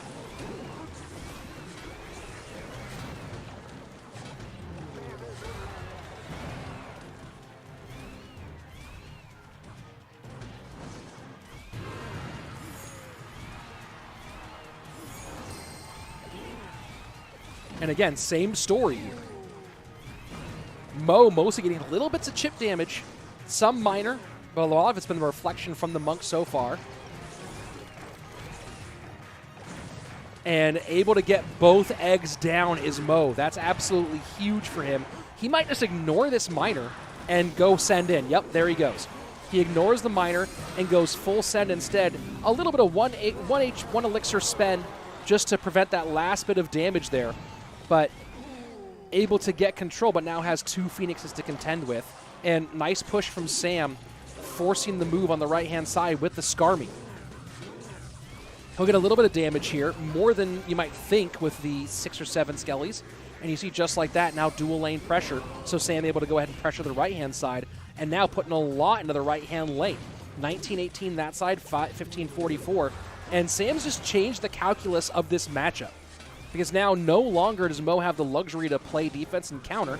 Mo has to contend with all this on the right-hand side and start almost anew, or hope he can force the fight into the left-hand lane.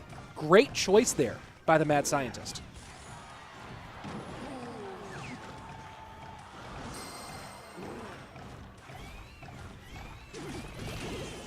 And normally Mo is known for creating dual lane pressure early, one of the features of his play style that really is part of why he's so successful. But it's OP Sam here with the dual lane action. Stacking Teslas, building the city right now is Mohamed Light, and this could pay off nicely for him as the Phoenix Egg does go down. And for all that expenditure, Sam did not get much out of it. And now it's Mo trying to change the story back to that left-hand lane, finally getting back on offense with a nice minor poison push. Goblins cannot come down, neither Goblins nor Gang, and that's going to be a ton of damage for Mo on the left-hand lane, but the Skeletons get on the right-hand side, 979 to 667, and Sam now just trying to spam the right-hand lane best he can. High poison, Skellies do pick up the miner, mirrored miner in almost the exact same spot. Log plus Ice Spirit, great micro here from Mohamed Light. Poison from Mo on the left-hand side. Skarmy goes right into the poison to try to catch some damage from the miner. Will it be able to catch enough? Not quite. Mohamed Light with some great gameplay there at the end. Would you expect anything less from a guy who's often considered the greatest of all time at Clash Royale? Brilliant, brilliant work from the Pharaoh. No longer Prince of Egypt, of course. We all had to decide that one after becoming a world champion. You go from Prince to Pharaoh for sure. Let's take a look at the action from the end of that match. And as you can see, the heavy pressure on the right-hand side. Watch what Mo does on this next minor defense on the right-hand lane. Skarmy comes in, pressure high, and Mo goes high poison to slow down that Phoenix, catches the miner. Second miner comes in, and Log plus Ice Spirit. Nice little bit of control just to slow it down.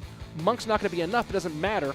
Now Poison plus Miner will be able to give the lead, and Sam cannot catch a Miner plus Poison. Mo can catch a Miner. GG, well played. And that's a very, very nice victory for Mohamed Light, who will stay on, because that's how King of the Hill works. He eliminates one player from the lineup for SK Gaming and moves on to our next Samuel Bassotto. So from Sam to Sam, let's see if this Sam can do a little better here.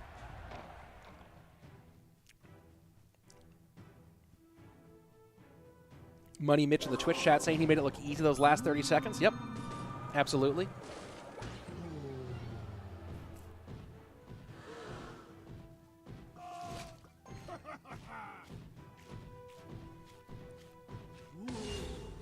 Looking like RG for Mo here.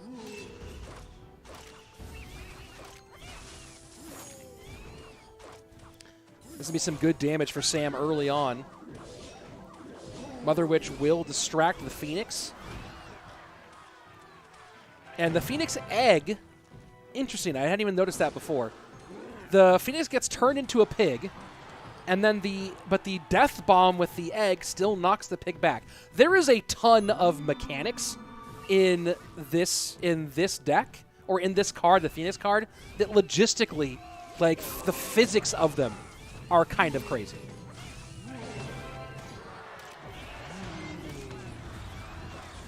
RG getting a little pushed around a little bit by the Monk, but not that much. Mo's going to get one shot. Does he get a second shot? And he does. Lots of damage. There's a third come in, and it's a third shot.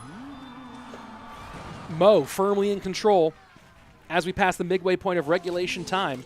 The defending world champion playing like he has not taken any time off.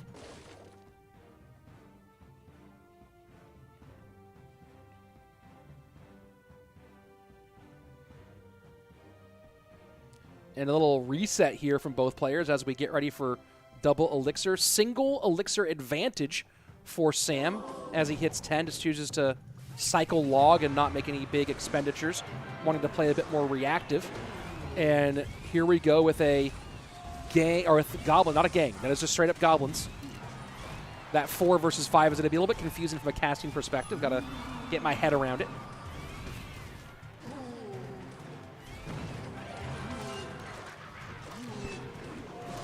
And now it's time for Sam to see if he can get some RG work. Fishboy will pull Electro Spirit to stun. I think this is only one shot for the RG, and that's correct. And now Sam going to have to defend probably an RG here in the left lane. No, well, a different RG, of course, of sorts, the Royal Ghost rather than Royal Giant.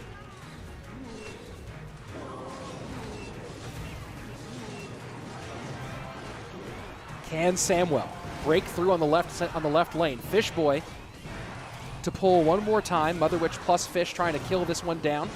And there's some significant damage. There you go, just like that. Bassotto back in it. 1708 and 1829 on his 2 towers. Has done some damage on the left-hand lane. But again, Sam fighting from behind as that Royal Giant's going to get at least 2 more shots here. And down to under 1,000 HP in the right-hand side. So Mo can play some defense. The question is, will he pressure on the right-hand lane, or how much will he pressure? Maybe a better way to put it. Electro Spirit to slow. Mother Witch low. Fishboy should come out to the right-hand side after this log, and it does. Doesn't pull the RG, though.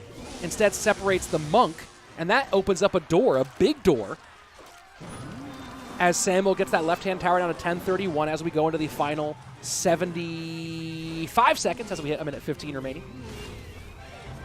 And now, Mohamed Light going to put pressure on the right-hand lane. Does not want expenditure here. Didn't predict the Fisherman. Little surprising there from Mo, not predicting the Fisherman. Trying to log it off. Does he get one shot here? And he does. That's one critical shot. Now the Ghost will put pressure on the right-hand lane, and Samwell is forced to spend. 973 to 543, 51 seconds left. Sam does have the Lightning. Does he predict a Fisherman with the Lightning? That's the big question here. Does not. DPS takes care of business on both sides. Gonna have to do something about that Ghost. He can't ignore the Ghost. Bassotto with that one on the left-hand side. I know he wants to, but that Ghost is going to be a serious problem. And just like that, the left-hand side is the real danger, and now Mo sees it, pushes the RG into it. RG does not get a shot, though. 4:47, 22 seconds left. Man, Samwell needs to break through. Monk on the right-hand side doing some work. Good lightning here. Sam needs to get an RG down. Fireball plus log on the left-hand lane. Gonna Fishboy high. Log to push the Fishboy. RG gets one, but not a second one. 291 to 182. And Mohamed Light 2 up, 2 down here in what was a pitched battle back and forth between these two veterans.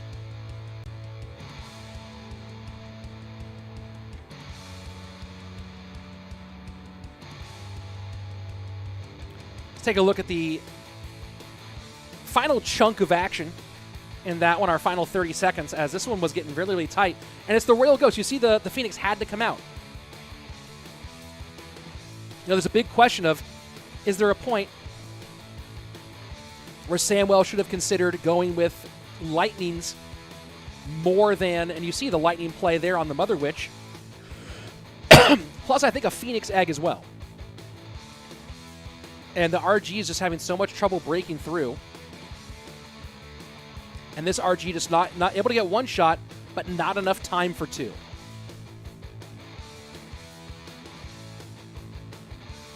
And Albert asking, what's for lunch today?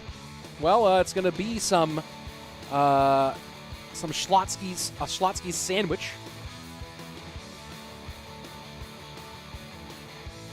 Super fun to watch here. Needed to use his lightnings more. Says 10 shots. I agree with that one. Let's go ahead and jump into... Wow, look at this matchup. You wanted to see it. We bring it to you. Mo versus Morten. Let's go. And if you haven't yet, I see there's a lot of you watching here. Please consider subscribing to the channel. We're almost to 90,000. We're at 87 or almost 88 right now. Great place for Clash Royale Esports right here. And I think that mortar's low. Is that mortar a tile low? It is, I believe.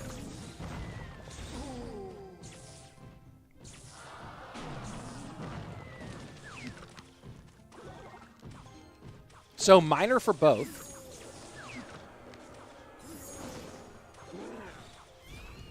Mortar miner for Mo, just miner control for Morten.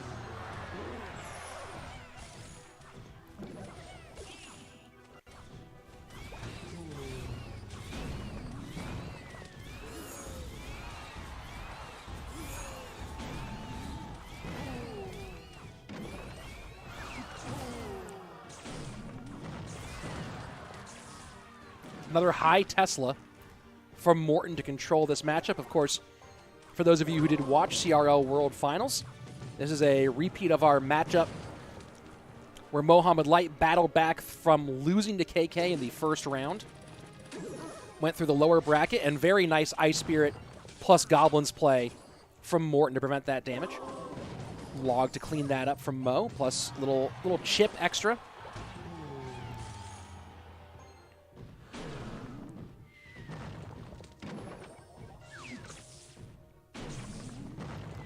And I saw someone in chat here, Money Mitch, saying Morten wants revenge.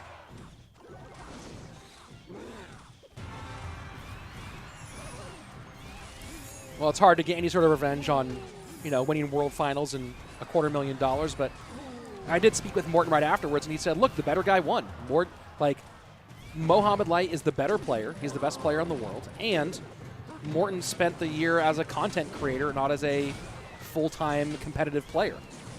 And so Morten, of course he would have loved to be the world champion, but took it in stride as best as you can. And of course, we'll see Morten back in 2023 as well. Still very close, this matchup, although breaking open a little bit right now is Mo. Morten will have 2 Phoenixes on the board, though, one having already popped its egg. And the reflection damage the opposite direction. 1990 to now going to be under 2,300, courtesy of this damage coming in as we go into sudden death overtime. Morten starting to put a little bit more pressure on and make this one a bit more competitive. 104 HP separating these two.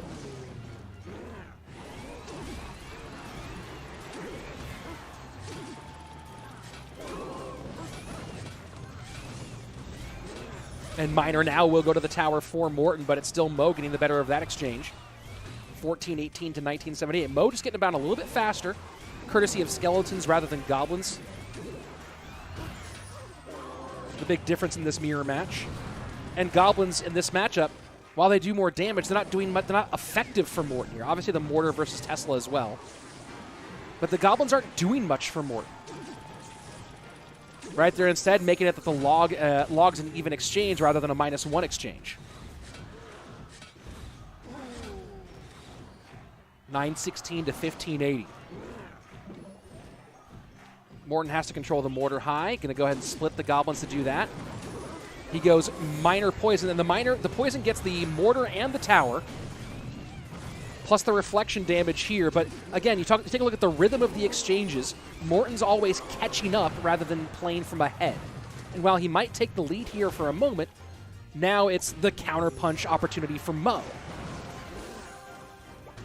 Can Mo defend against 3 Phoenixes? Poison high from Morten. We've seen this successful today. Miner into the back. Goblin gang to clean it up, but now Morten falling farther behind. Another poison. Mo with a brilliant second poison play. Miner to catch, doesn't matter. Phoenix is going to get on that tower, I believe. Or not Phoenix. Yep, there we go. GG, well played. And Mohamed Light makes short work of SK Gaming in the second set. 1, 2, 3, exactly as you expect from the #1 player on the planet, the defending world champion. Let's go ahead and let me get the replay up for that ending. And it was a big part of this was that Morten was playing the catch-up game the entire time. So you see he takes the lead here, but he takes the lead into what's going to be 2 Phoenixes. Right now a 3rd Phoenix. So how are you going to defend against 3 Phoenixes plus a Monk? Well, he does his absolute best here, but the smart thing, and this is what Mo does, it's brilliant. This is really brilliant. He doesn't worry about cycling. He cycles back to Poison again, right? That's the Poison cycle here that ends up being the real winner for Mohamed Light. And look how fast he cycled those 2 Poisons. That Poison cycle gets the gang out, gets the tower damage in. Let's look at this one more time. And again, Morten takes the lead here, but 2 Phoenixes as the one pops. Monk in front tanking a 3rd Phoenix now. And watch this. Poison, that's at 34 seconds the first Poison comes down. Miner, Log, Ice Spirit, and less than 10 seconds left. 9 seconds later, next Poison down. Just brilliant, brilliant work overall. GG, well played. Mohamed Light, the GOAT for a reason, and there you go. With the 2-set sweep, Puigins Esports takes control, firm control after Tribe Gaming's loss, denying any points to SK Gaming, Tribe losing in a 2-0 sweep as well, and that means Puigins Esports up at 11 points, 4 points ahead of the next nearest team. And people might say, gets boring seeing Mo just dominating. Well, someone should get good and beat him then. Supercell needs to nerf Mo. Juicy was correct saying it's almost boring watching Mo play. Well, enjoy it while it lasts, folks. You know, you only get players like this. You don't get players like this often. Right? And I think that we're honestly kind of, I mean, look, would it be quote-unquote more exciting for a situation where there was more parity and where you always think like, hey, anyone could win tomorrow? Yeah, sure. But you get to watch someone play, you get to watch someone compete at the highest level possible. And that's just, you don't get a lot of those opportunities. This is it's crazy. It's super crazy. He's so good. That was so fun to watch. I thought that was super crazy fun to watch. Mo's light puts others into darkness, says Florin. Comment of the day so far. Actually, many of Mo's plays were close, true. Arjun saying Mo might be champion. Morten's the real GOAT, maybe. Hey, if you enjoyed that, a lot of you can see right now, just over me on the right-hand side. As soon as this, get out of here. Go. There you go.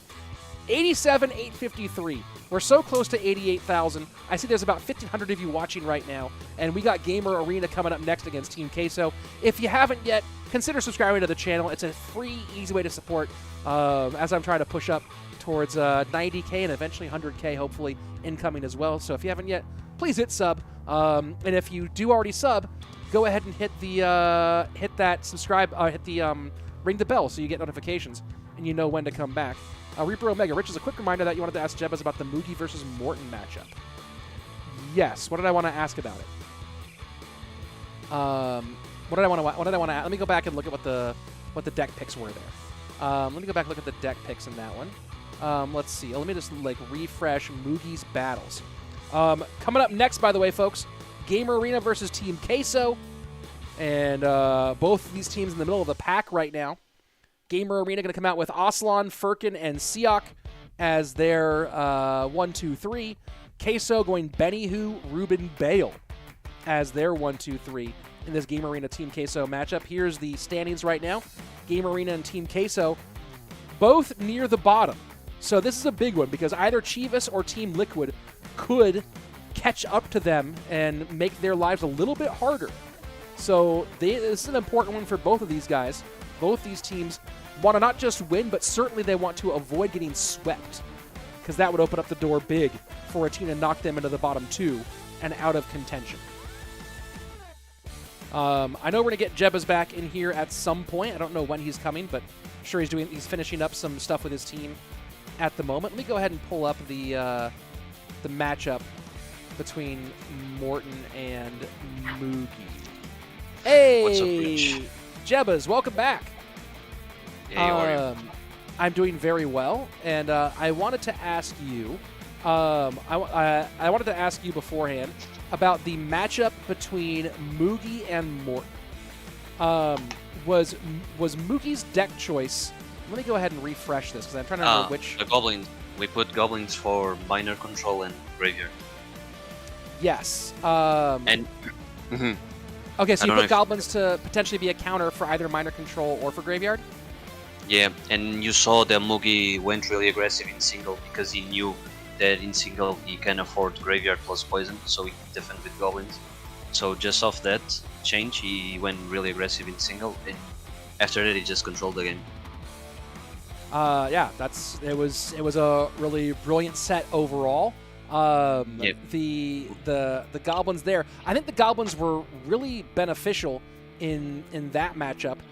If we go to I think it was the one that we just watched, the Mo versus. Let me go ahead and bring that one up because there was a matchup for Mo. I think it might have been Mo versus Morten, actually, where I think the goblins hurt Morten in that matchup rather than helped. Yeah, it's actually quite funny. Mo versus Morten, I was like 80% sure they would play minor control, and minor control is so strong, like I said. And I was like for 20 minutes talking to pros and Mo, what a good counter would be, and before maybe Mortar minor would be good. And Mo is very good with skeletons because he really takes advantage of the 3-card cycle, and maybe that's what won him the game. I'm not sure though. But that matchup was really planned, the Mo Morten.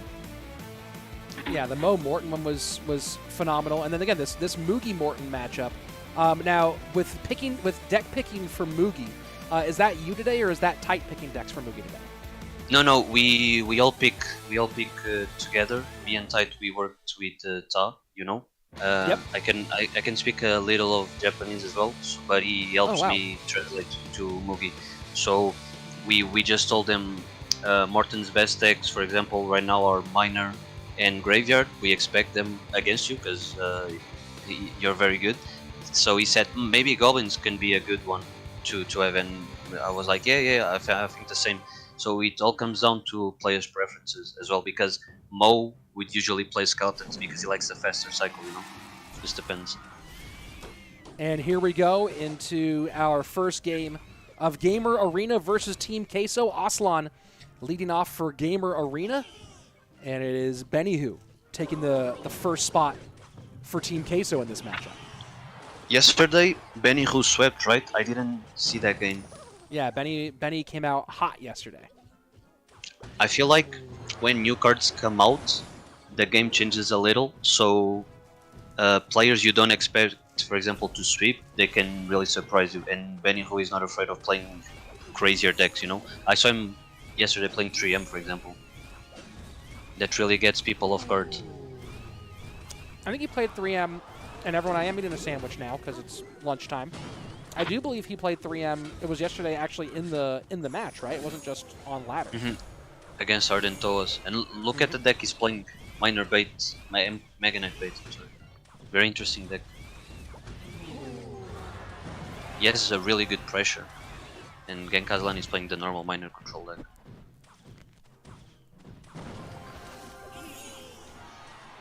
Less cards for Beniju, Minor, and Zeb. Probably a bomb tower for Genk. Hassan with the question in the chat. Jebas, what's it like working with the top 3 players on your team?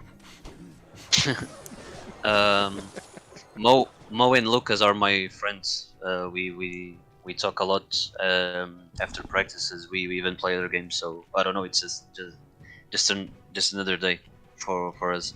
And Mugi, I started talking to him recently. He's a very nice guy. What other games are you all playing? We play Valorant.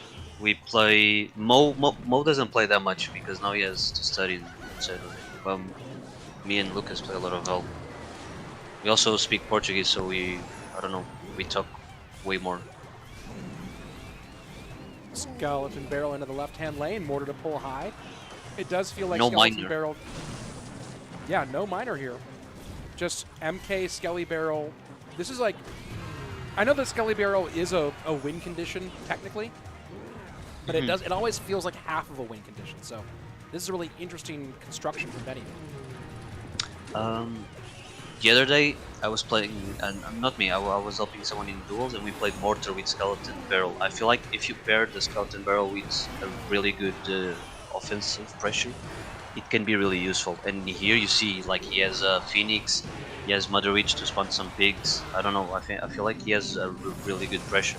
And you see like Xopxsam just has to defend most of the time. He can even get that's a very low miner. And look at that, the Mega Knight stays alive for the leap. And it's going to force out the Ice Spirit. And that's going to be still, look at the damage coming in from the Skeletons. Taking the lead back right now. Beniju currently holding on. But keep in mind here, as we're looking at this, it feels like if we get down to the final 30 seconds, the lack of a big spell for Benny could be a serious problem. Yeah. In triple, Xopxsam should be able to get his minor poisons down. And already, minor, poison, and mortar. And yes, this sandwich is delicious. The Mega Knight tanking the Phoenixes will be key in triple. Let's see if he can take advantage of that. But I think Xopxsam should win from this position unless he makes a serious mistake. Skelly Barrel, full send, right-hand side. Skelly Barrel plus Goblin Gang. Not going to do much here, though. Easily cleaned up. High mortar plus log. Sometimes Xopxsam can't log on defense as well because of the monk, but that hasn't happened yet. And pretty easy. And, you know, Benny's been, you're talking about like Benny's creativity in some of this gameplay. It felt like that was not the place for the creativity here. Yep, like I told you, Rich, this Turkish team, they always play their decks, but they will always play it at a very high level. So I don't think creativity here would be the key to beat them, you know, because they know all the matchups for their decks, and I don't know, you just need to play something solid against them. Flip It Weirdo asking, how are players assigned to each team? Asking for the 5th time. Well, you know, the number of times you ask is irrelevant to me, but I will answer your question. They made their teams. So, for example, Puigins Esports was a bunch of players who happened to be some of the best in the world who hadn't had an offer. No org offered to pay them to join, so they were like, hey, we're not on an org team. Why don't we make a team? And they made a team, and then they, they had to win like a social media Twitter contest. Is that right? Something like that? Ridiculous, Jebas? Yeah. You had to comment, and then you had to get retweets and likes. That's very good to engage with the community as well on Twitter. And like I think a lot of people saw the Queso Cup and they're, oh, that's like the new tournament. Oh, that's really cool. I guess they won viewers by that as well. So a lot of these teams are obviously org teams. So Team Queso has their signed Team Queso players. SK had their signed players and then picked up a couple more to join them to round out their squad. But yeah, Puigins is not an esports organization. It's a few people, a few buddies who didn't have orgs, and just so happens that they are 3 of the top players in the game.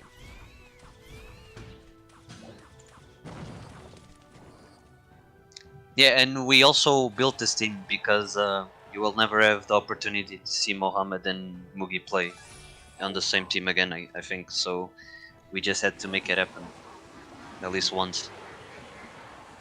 Yep, I think that's fun, and also someone in the Twitch chat, I believe earlier, said this was like the 1992 Dream Team from for the Olympic basketball. Exactly. Yeah, it's a one-time only thing. You see Ruben here. He's playing this new Breachman deck. I really like this Breachman deck. Let's see if he can do some work with it. And Xopxsam playing a Mega Knight Ram Rider. Very solid deck as well. Ruben's been a little different. Like, you know, for a long time with Ruben, it was, hey, can you like just expect Royal Giant, Hog, and Loon? And he's been mixing it up a bit this year. Maybe starting to feel like he was getting too predictable. Yeah,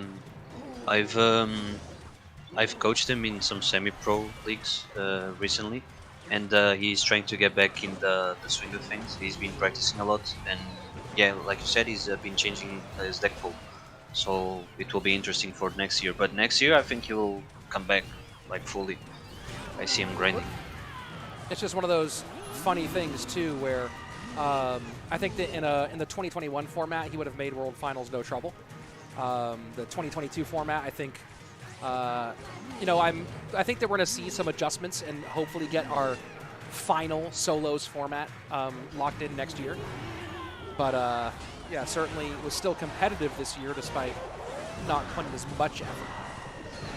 Yeah, but you saw he got a top 8, for example. Sorry. I'll say that Ram Rider connection does suddenly put Aslan right back in it, and a big connection other way, but at the moment, as we're in a sudden death overtime, 1752 to 1779, and you were going to say we saw what here? He finished at top 8 or something in competition this year. I don't remember. I think Masters by Bernard Chong. Could be. That might have been it, yeah. So if it was by, look right now. if it was, I think it is because I 3. remember. At the BC, yeah, oh no, that was 2020, yeah. No, the BCC. How does that say 2022? Well, we'll figure it No, out. that was before CRL 2022. Branchong Winter, where Mohamed won, Wallace second. Yeah, and the Masters by Bernard Chong he finished, I think top 8, something like that. And So look at the that nice Magic Archer. Yeah, very nice Magic Archer. Let's go ahead and I'll pull that one for us to take a look at again.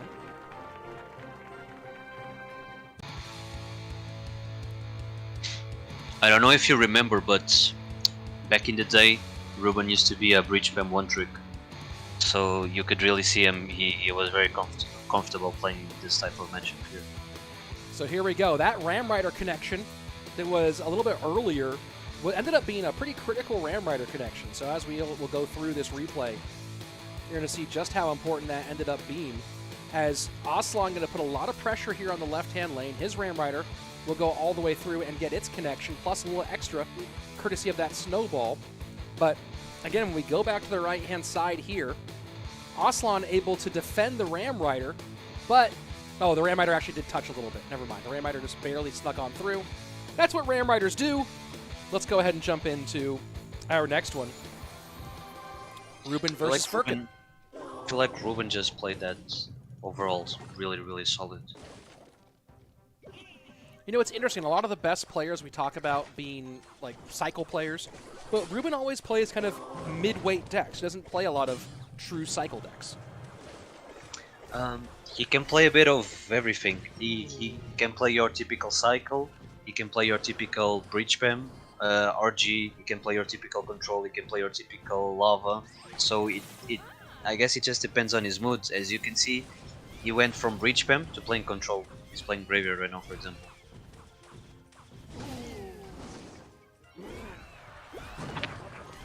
Dark Very Goblin. interesting deck from Furkan. Yeah, I was about to say Dark Goblin guards, like these are Dark Goblin cards.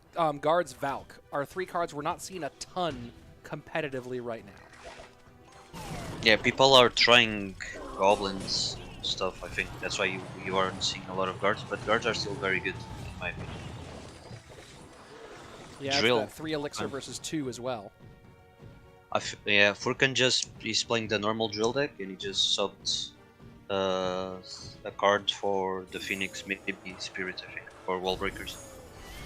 And big news here, folks. Lucas has declared he is no longer an SK fan.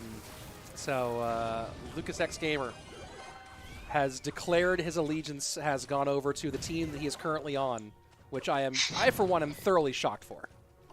We didn't see Lucas Samuel today. I'm very sad. I'm really sorry, Rich. I think everyone wanted to see that. Yeah, well, there's always playoffs. Exactly. Miner into the right-hand side. I mean, not Miner. Drill into the right-hand side. And that reflection and I think that's the underrated portion of what we saw this earlier during your match, I believe, in a graveyard matchup. The ability for the monk to shut down the glass cannons, right? To shut down Dark Goblin, to shut down archers. That ability to just reflect the damage and take them off the board is so impactful. Yeah, and if you don't have poison in hand, for example, if you're playing a poison deck, you can't even log, or if you log, you need to log low or something, because he will just reflect it. I remember Lucas yesterday was playing a game and he had to bar barrel very low, so the ability wouldn't touch it, for example. Yes, to answer Cool Kid's question, this is the English stream, but the Turkish fans have all come here to join us as they are very excited for their squad, Gamer Arena, and their favorites of Aslan Furkan. and of course Seeok. So, yes, welcome to the English/Turkish stream. In ranked mode, you've been seeing a bit of Drill Inferno because, as you can see, guards and DiegoB pair very well against Graveyard and RG, for example. And you're seeing that matchup. I think Furkan is playing well, even though he's losing. Yeah, that's the interesting question, right? What happens in triple elixir in this matchup? I feel like Ruben will start getting his graveyard poisons down, so it's not looking good for Furkan. But Furkan maybe could pressure a lot. Let's see. Will be interesting. The DiegoB's really just getting no value in this matchup today. Fireball to the left-hand side for Furkan, trying to get the Valk on tower. Valk should get one, doesn't get two, just one. So now damage in both lanes. Furkan does have options as we go into triple elixir. This graveyard poison defended by the DiegoB, but it steps right up in and doesn't get counterplay for it. So 1392 bottom left-hand side. We'll see how fast Ruben does come in with those graveyards, but for now, happy to defend this lead as he does have a very healthy Phoenix going to the right. I think he's going to let that Phoenix go and just go ahead and play graveyard left-hand lane. Full-on graveyard poison. Valk trying to defend. Valk, not as good against graveyard as it seems as maybe she once was. Fireball plus drill to the right-hand side, but that's opened up a huge lead for Ruben. Furkan has to just pressure as much as he can here, but I don't think he has enough time to turn this one around. Graveyard in opposite direction. DiegoB will not come and join the guards, or come and join the drill, and that's going to be a GG well played. Ruben going to easily take this one here against Furkan by about a 800 HP margin, 2 up, 2 down for another former world champion that we have here. I feel like in triple, Ruben won when Furkan played a Goblin Dart at the bridge. I think it was to defend his egg, but I don't think that was a good idea. Then Ruben played his monk, and Furkan played his guards, so he had to Valkyrie on the graveyard. And after that, the graveyard started getting a lot of damage. I think there was when Ruben really won the game. Yeah, and I was saying at the same time, right, that in your mind, you're like, Valkyrie, it's tanky, it does damage, it feels like it should be a good graveyard counter, and at one time it was a better graveyard counter, but she does damage so, she kind of does it so slowly and gets distracted so much, she ends up not being as good against graveyard as your mind might think, and we saw that big swing. Let's go ahead and jump into game number 4 here. Yeah, and Ruben knows he's facing a Valkyrie deck, so he will always open his graveyard, so it gets the outside damage.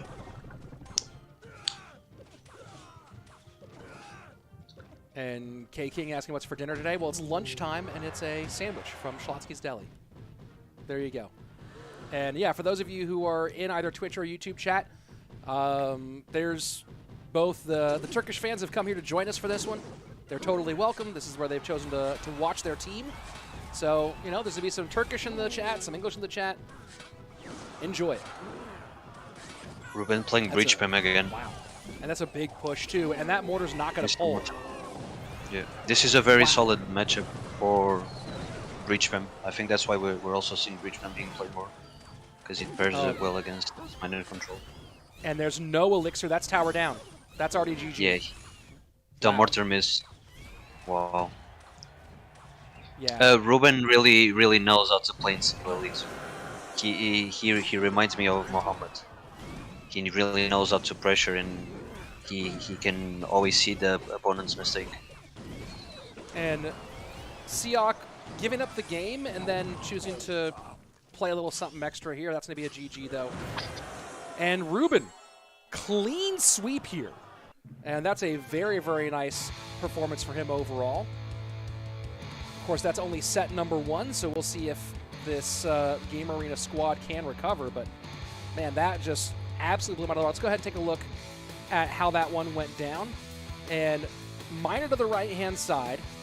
And I feel like this Miner just, Ruben sees 3 elixir go that direction, says, I don't care about that 3 elixir. And you see him just load up here on the left.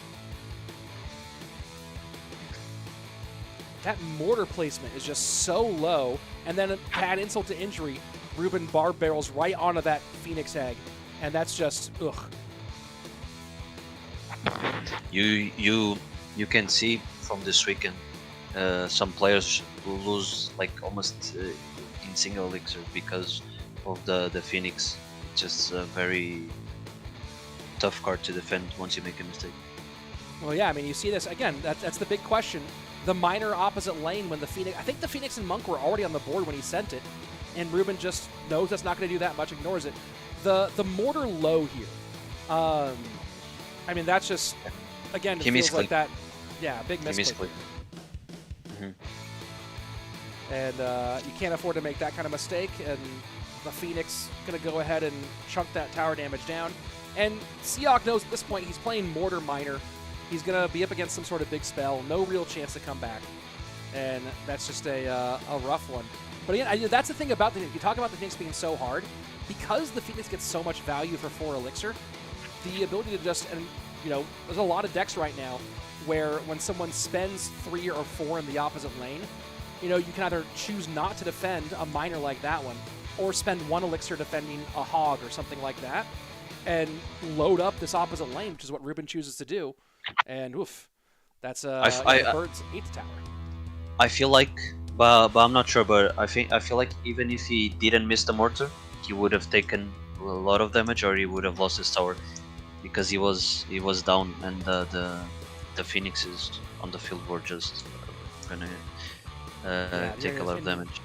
Yeah, because the mortar would have been so high up here as well. If the mortar comes up high, would have gotten run through. The Skellies get murdered, and then yeah, bar barrel in, bye.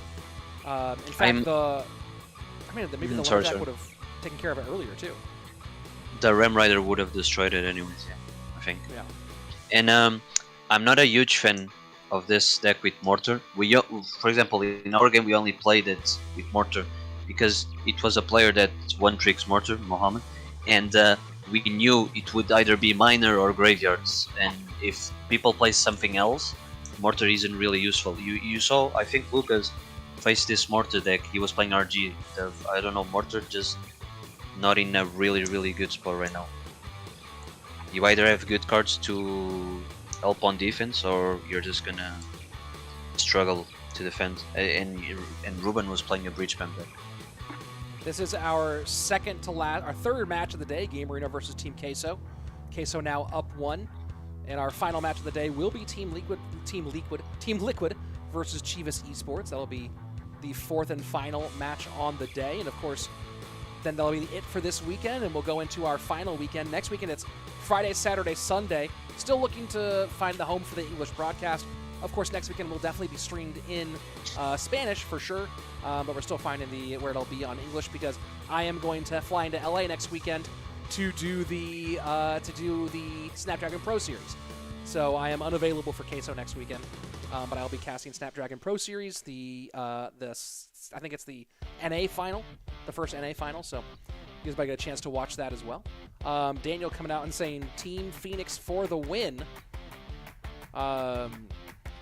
Martinet saying, do you like this format? I personally love it. I love King of the Hill.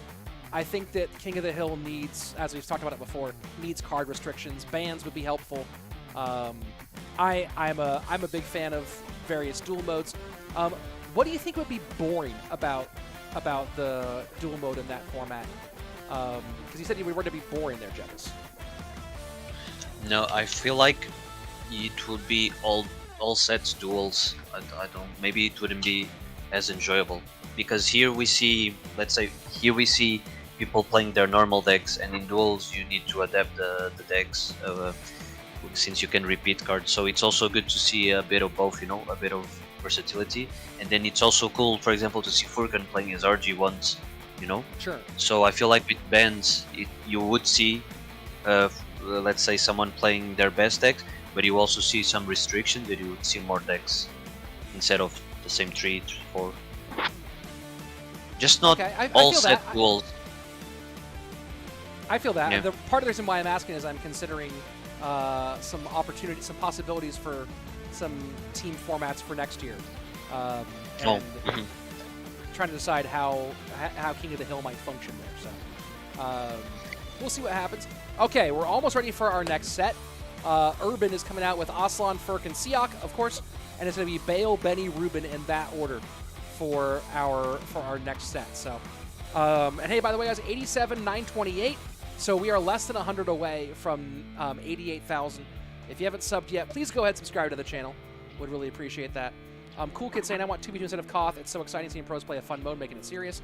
Yeah, I mean, I would love 2v2 Koth duels. 2v2 with bans, Koth with bans, duels with, and then duel mode. That's what I'd like to see for a team format. But, you know, 2v2, it's not totally, it's no longer as much focus being put on 2v2 as once was. So, we'll see what happens.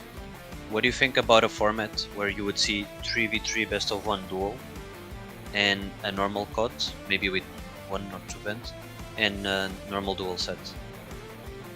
What do you mean by 3v3 best of 1 duel? Let's say, for example, I face you, and we can play any card in the game, and then after that, our teammates can play the card we played, you know?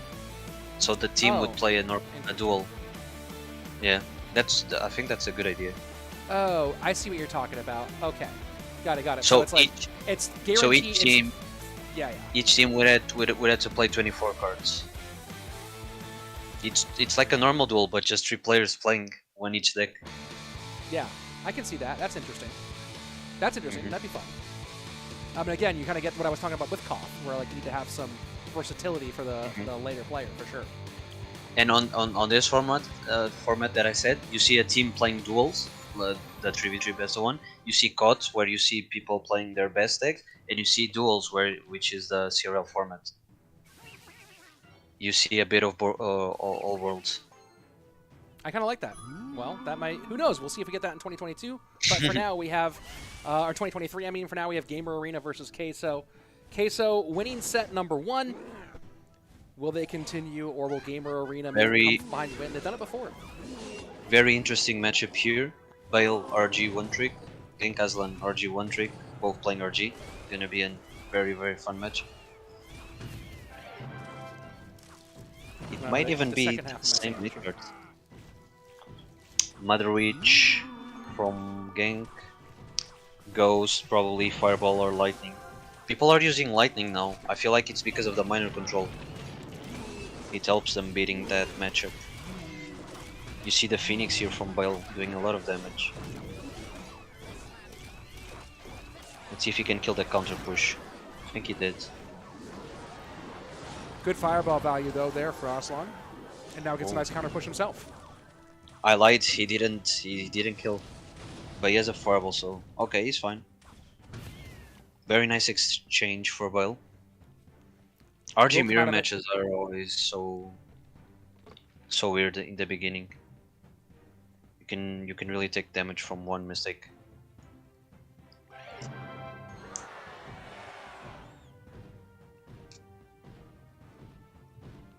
I guess we don't have any mods on. Do I have any mods on YouTube right now? I'm not entirely sure, but I'm gonna go ahead and do some timeouts here for now.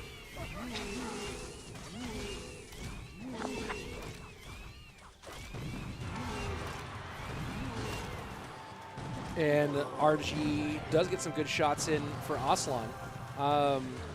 So right down the line mirror match, what do you consider to be the key technique-wise for winning this mirror match? Playing your Phoenixes very well, because as you can see, none of them have really strong cards to kill the Phoenix. And if you can get some value with your Mother Witch, even though they have Fireball, you can also pressure a lot with the pigs. And you can see Bale is not even letting Genk Aslan pressure. He's just attacking by himself and always killing the Genk's Phoenix. Mother Witch all over these Phoenixes right now, and now Bale getting some pressure on the right-hand side, pulled to the middle, but then lost. Royal Ghost will not pull that Phoenix. That's going to be a couple good shots on the right-hand side, down to 1584. He's really struggling. He's really struggling, Genk, with killing Bale's Phoenix. Yeah, the Mother Witch for Aslan completely away from the Phoenix and now off the board. And that won't kill the egg, though, will it? No, it does kill the egg in time.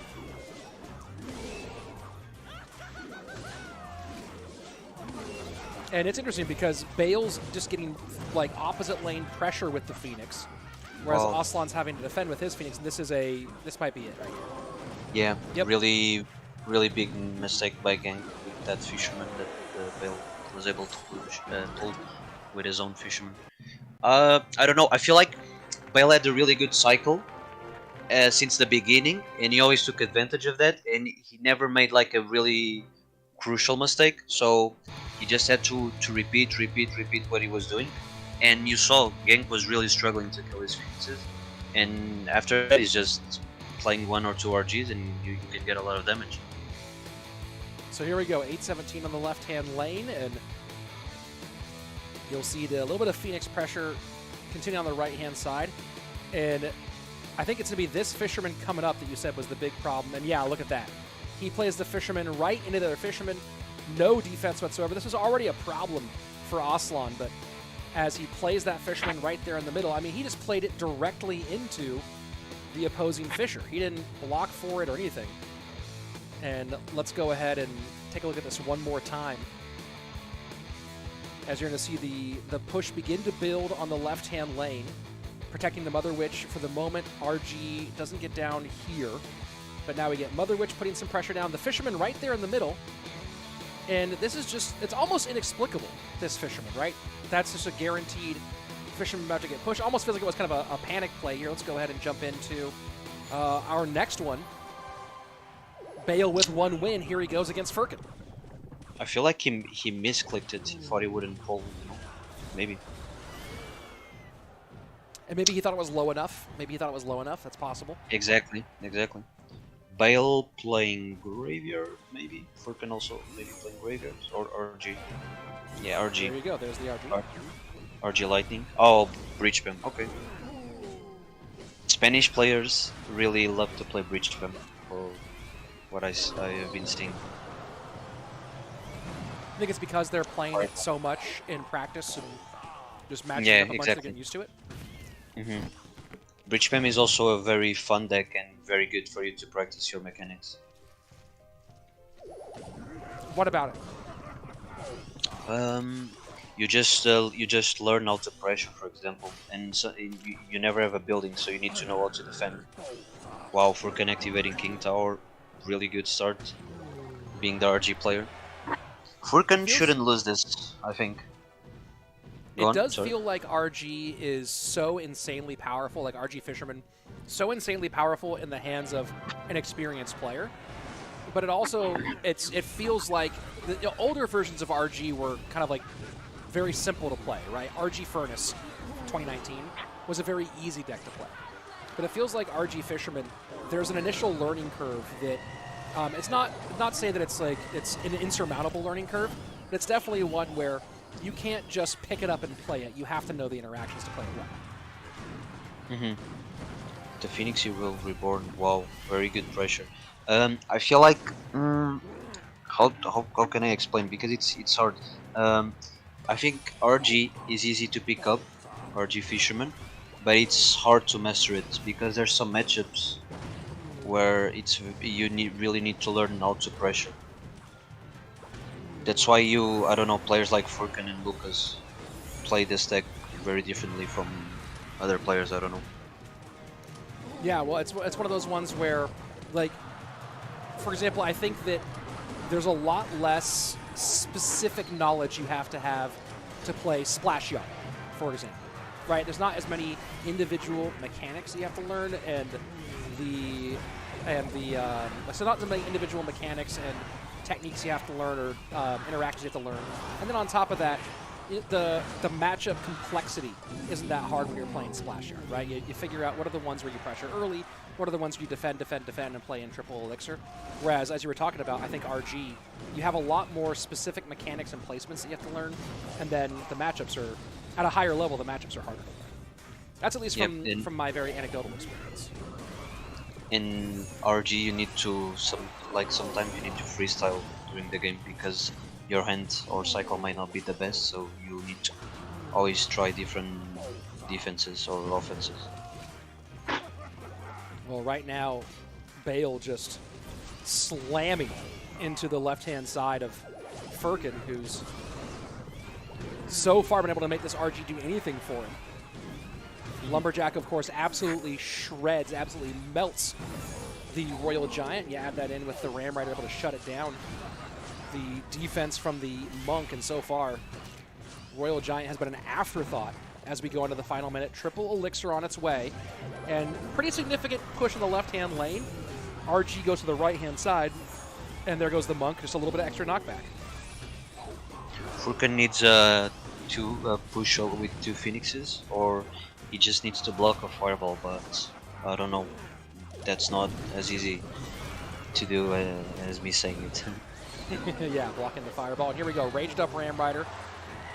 Monk not going to get the knockback yet. Log has to help. Ram Rider will still touch, gets one shot, does not get a second. 5-17, Royal Giant to the right-hand side, final 25. RG's going to get a few shots here. This is not an insignificant amount of damage, but is it too little too late? As we are now 20 seconds away, it does feel like there's no way to get the damage in and defend. And Bale's going to go ahead and just Monk, Ram Rider, shut down that Royal Giant. And now Bale has put Gamer Arena 1 game away from 6 game losses in a row. Could be double sweeps coming up. So, and now it's all on the back of Seeok. I feel like Bale was really smart this game. He got early damage as we saw, and then after that he was just slowly controlling the game. And at the end you saw Furkan did a lot of damage, but since he was down by a lot, Bale was still managed to win. I feel like Bale the early damage was the key for his win here. It was really critical, and Seeok is the last one here to come up against Bale. Can Bale complete this sweep? I saw someone ask who my partner is casting for ESL Snapdragon. I think it's Andrew. I need to text him and see if that is. It's probably, I believe it's either Andrew or Josh. I think it's Andrew, though, for that one. So I will, I'll find out. I'll definitely find out when I get there, that's for sure. And here we go, into potentially our final game of the match. Seeok has to beat 3 members of Team Queso. Can he get the reverse sweep here in this set, or will Team Queso take him out with one of these 3 shots? I feel like Seeok might play some RG here or Graveyard because he really needs to secure some wins. Bale playing Mortar, I think. And should be Mortar from Bale. Yeah, that definitely, I want based off of a popular variation for Mortar Minor. Eagle He from does Seeok. Yeah. Well, I mean, look, if you're trying to find the deck that requires that it's easiest to play and not many mistakes, this is it. This is the this Eagle deck is it's basically push the buttons. We saw this matchup yesterday between Mugi and Canario, where Mugi won with the bait deck, and you see Bale, he's just full pressuring. And look at that. Look at that. Tower down. Or at least tower within GG. big spell range. Yeah, wow. That's Too just much an bait. absolute slaughter. Too much bait for you to defend, I think. And, yeah, and I really like Skeleton King. The Skeleton King is really good against the Monk, so he defends it very well because of all the swarmy troops. And that is an absolute rout by Team Queso. Lost game number 1, then won 6 in a row to shut down Gamer Arena, who started off this competition overall with a lot of positivity, a lot of success, and just found themselves on the losing end of not just a brutal loss, but a really important being swept here. Let's go ahead and take a look at essentially what the game was. And we'll see the standings in a moment. Being swept here was insane. And you see the Miner come in, the attempt to control all this here, but the Phoenix pops one more time, seeing that he's low on elixir, just immediate bridge pressure. And you see what Seeok was trying to do here, and that's what's awkward about this deck. I don't know what he had in his hand, but he's trying to kite all of that here, but all you're doing is feeding the push, right? You feed that elixir. You do nothing really in terms of controlling damage. You don't buy yourself an opportunity to get back in the game. And yeah, let's go look at this one more time. This is the awkward thing. This is where these E-Golem decks get stuck, because you try to kite with an E-Golem, and man, just look, yeah, you look at this. NATO pulls all of that back, but he doesn't get the Phoenix off. He didn't have a bar barrel. His last card was Rage, and he can't kill, for example, the Dart Goblin, or the Skeleton King ability, or the Goblin Gang, or the Skarmy. So he just really struggled to defend everything cheaply. So every time he was defending, he was overcommitting, and after he played that E-Golem, I knew he was over. He couldn't defend that. Yeah, that was brutal. Let's go take a look at the standings now, after we are now down to our final match, and that was a big one. I don't know why Gamer Arena suddenly has 8 points. I think they got the numbers wrong there. I think they'll go ahead and fix that one, because it was Queso that got the win. I think they'll go ahead and get that fixed. Let me just double check them in chat. 1 second, folks. I'm gonna message them. Wrong score. Let me message the production team there so they get that one fixed. Very interesting that Queso won their 2 games this weekend. Yeah, Queso did a great job this weekend. The balance changes really helped them. They also probably adapted fairly quickly, because 3 of them are content creators, so they probably played these cards a lot. They probably already know how to play the cards very well, and it showed. Crow Car asking, how big is the prize pool? $50,000 for this one, as we are getting ready for our final match of the day. Team Liquid and Chivas Esports. Let's go see if they've fixed the... there we go. Now they have fixed the scoreboard. So you see how important... And I think they still got this wrong, because Gamer Arena should have gotten 0 points. Right? Or did Gamer Arena already have 5? They already have 5. They already had 5. All right, so you see, yeah, there you see Team Queso picking up 3 and jumping over Gamer Arena. And now the orders are all starting to get sorted out there. Team Queso picking up 3, jumping up into the top 3 for the moment on the back of those 7 points. Gamer Arena now with 5, picking up no points. If Chivas or Liquid can win a sweep today, that will put them 1 point behind Gamer Arena and really open up the door, open up the opportunities to kind of change the math on this one. So we've been a day of sweeps. It's been teams getting crushed left and right, and this might be the biggest crushing blow. The big question is, does the winner of our final matchup here between Chivas and Liquid do it as a clean sweep, or do they get the 2-1 victory, which would be great for Gamer Arena and kind of keep the bottom of that pretty close together. Our final match of the day coming up here is, as I said, Team Liquid versus Chivas Esports. SurgicalGoblin, Vitor Canario, the lineup to open things up in the first set for Liquid.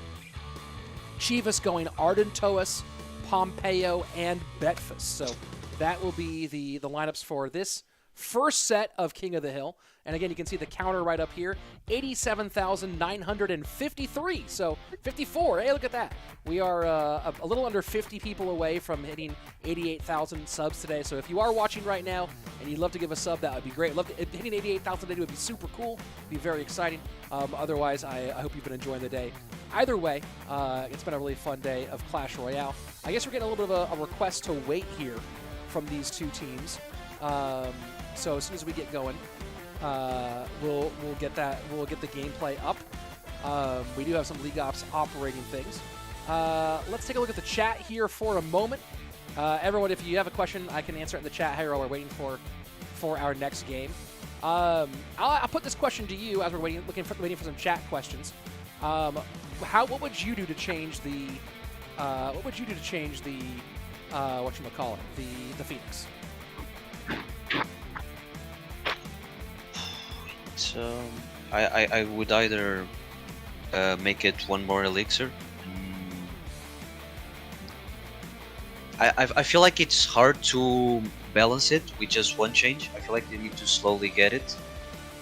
Maybe they could slow the damage Phoenix does, because I feel like he does more damage than, for example, a Mega Minion, you know? So the card is just very versatile for the elixir cost right now.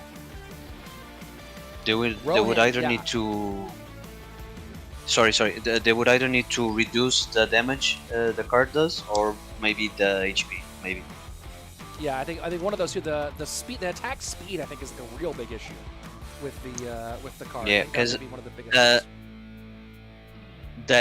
because the egg concept, I think it's really the card's thing, so they shouldn't remove it, for example. Yeah, for sure. Let's see. Look at some of the other questions here. Do I really think this is fun? In general, yes. I mean, look, I'm kind of ignoring the fact that it's Phoenix so much.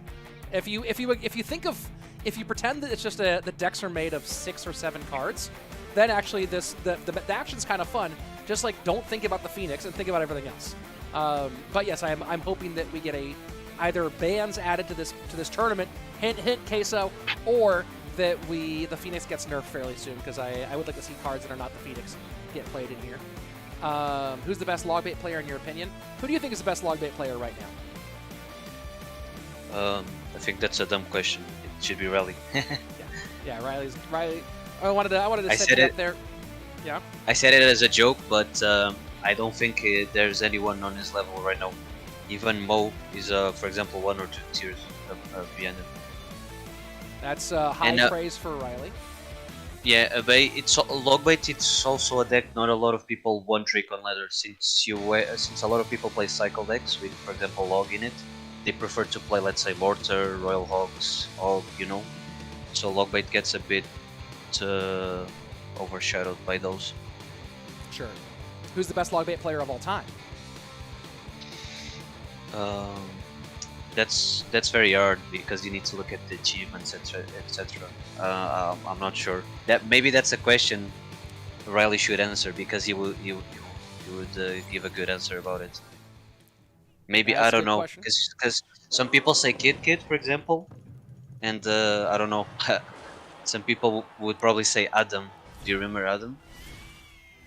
Adam, like the coach from or manager from Cloud9.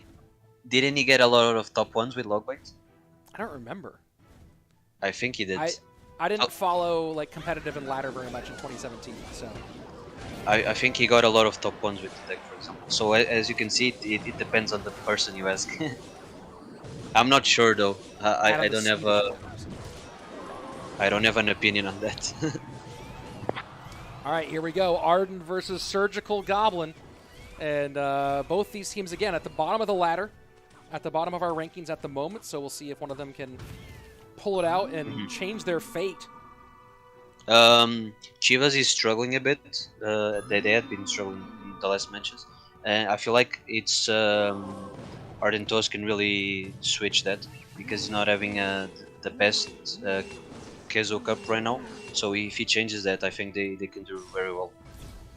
I mean, potential-wise, is obviously Pompeyo was one of the great ladder players. The Pomp deck is so popular.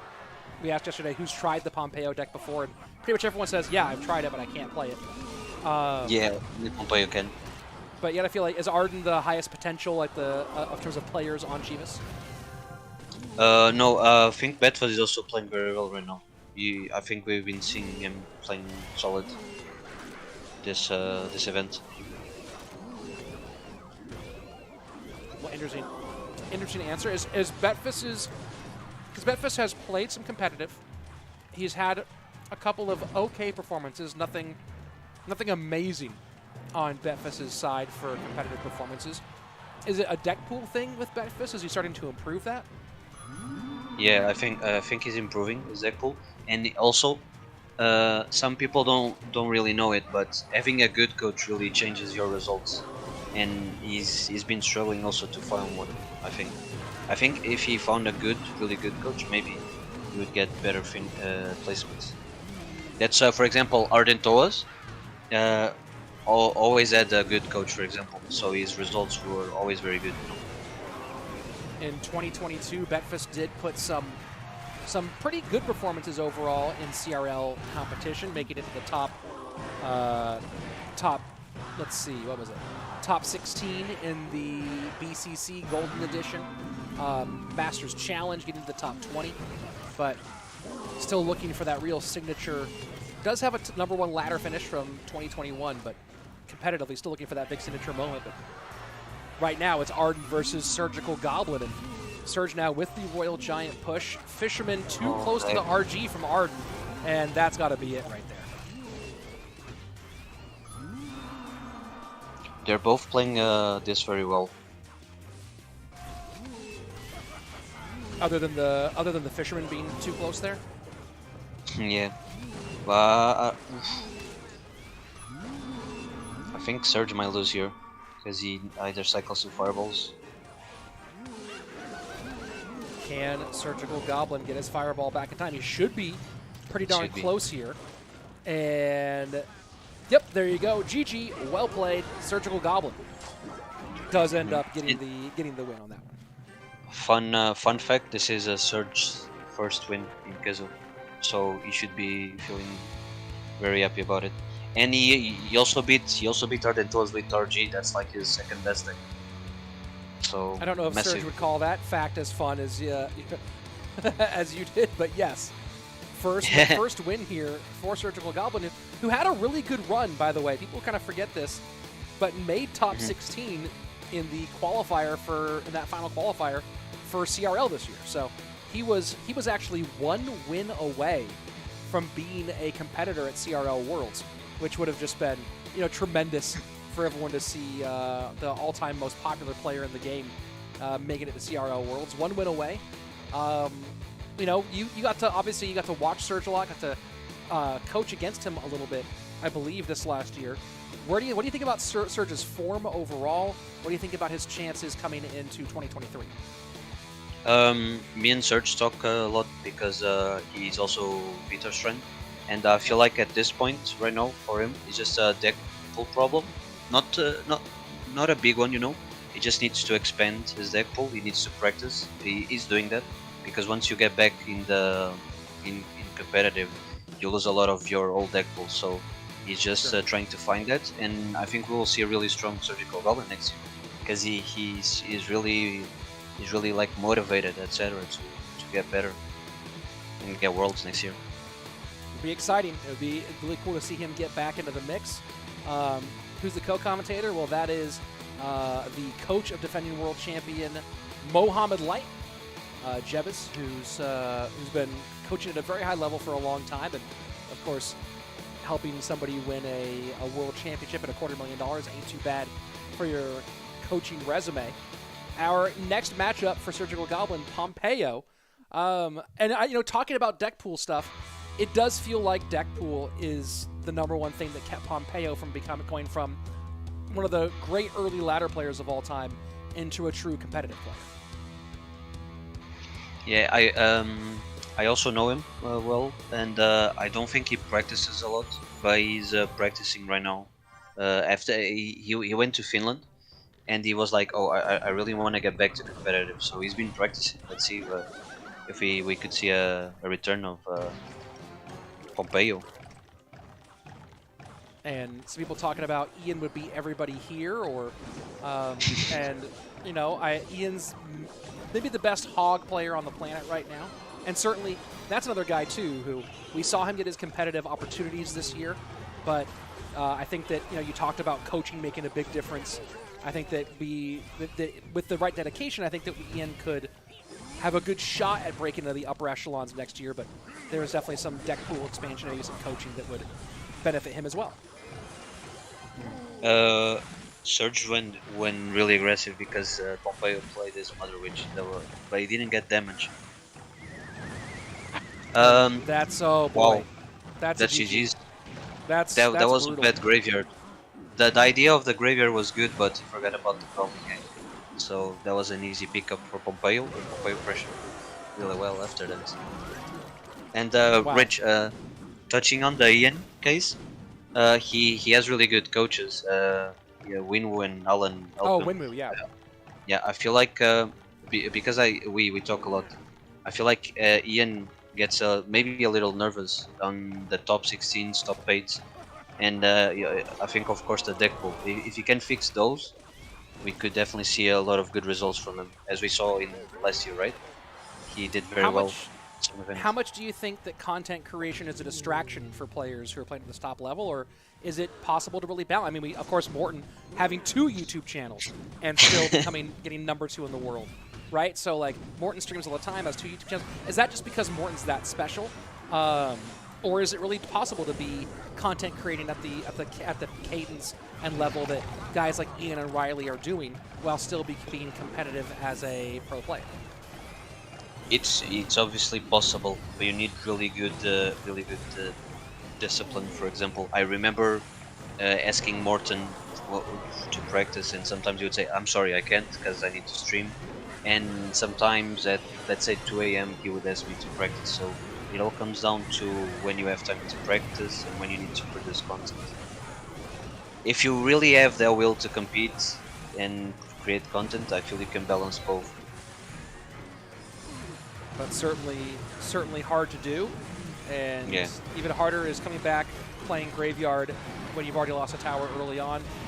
Pompeyo, you know, this is an old school battle. This is a CWA Pro v Pro YouTube video fight from the old school days. SurgicalGoblin and Pompeyo, and chalk one up for the Loon player. And Chestnut saying, ask Jebas to settle a debate. Would 5 Elixir Phoenix be good? Like, would it be better than the current situation, or would it be a good card? Well, I'll leave that sort of interpretation up to you. Jebas, you mentioned changes. It should be good, right? Still, maybe it would even still be maybe overpowered, because look at the damage it does. 5 Elixir, like it's 1 more Elixir, but you still get a lot of value from it. That's why I said you really need to maybe slow nerf it before you can get to the point it's balanced. And here you go. This is just wow. You see so much. I have the replay going here, and you see SurgicalGoblin call good game. Let me go ahead and throw that replay up. Let me back it up one more time. So this was the gang has already taken care of the Graveyard.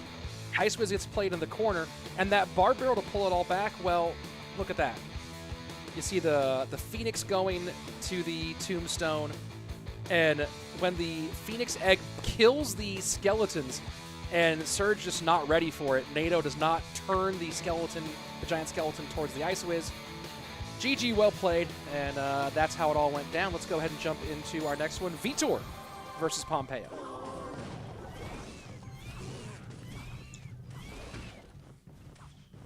Vitor playing the safest deck on the meta, Miner, and Pompeyo not afraid of switching things up with some ego.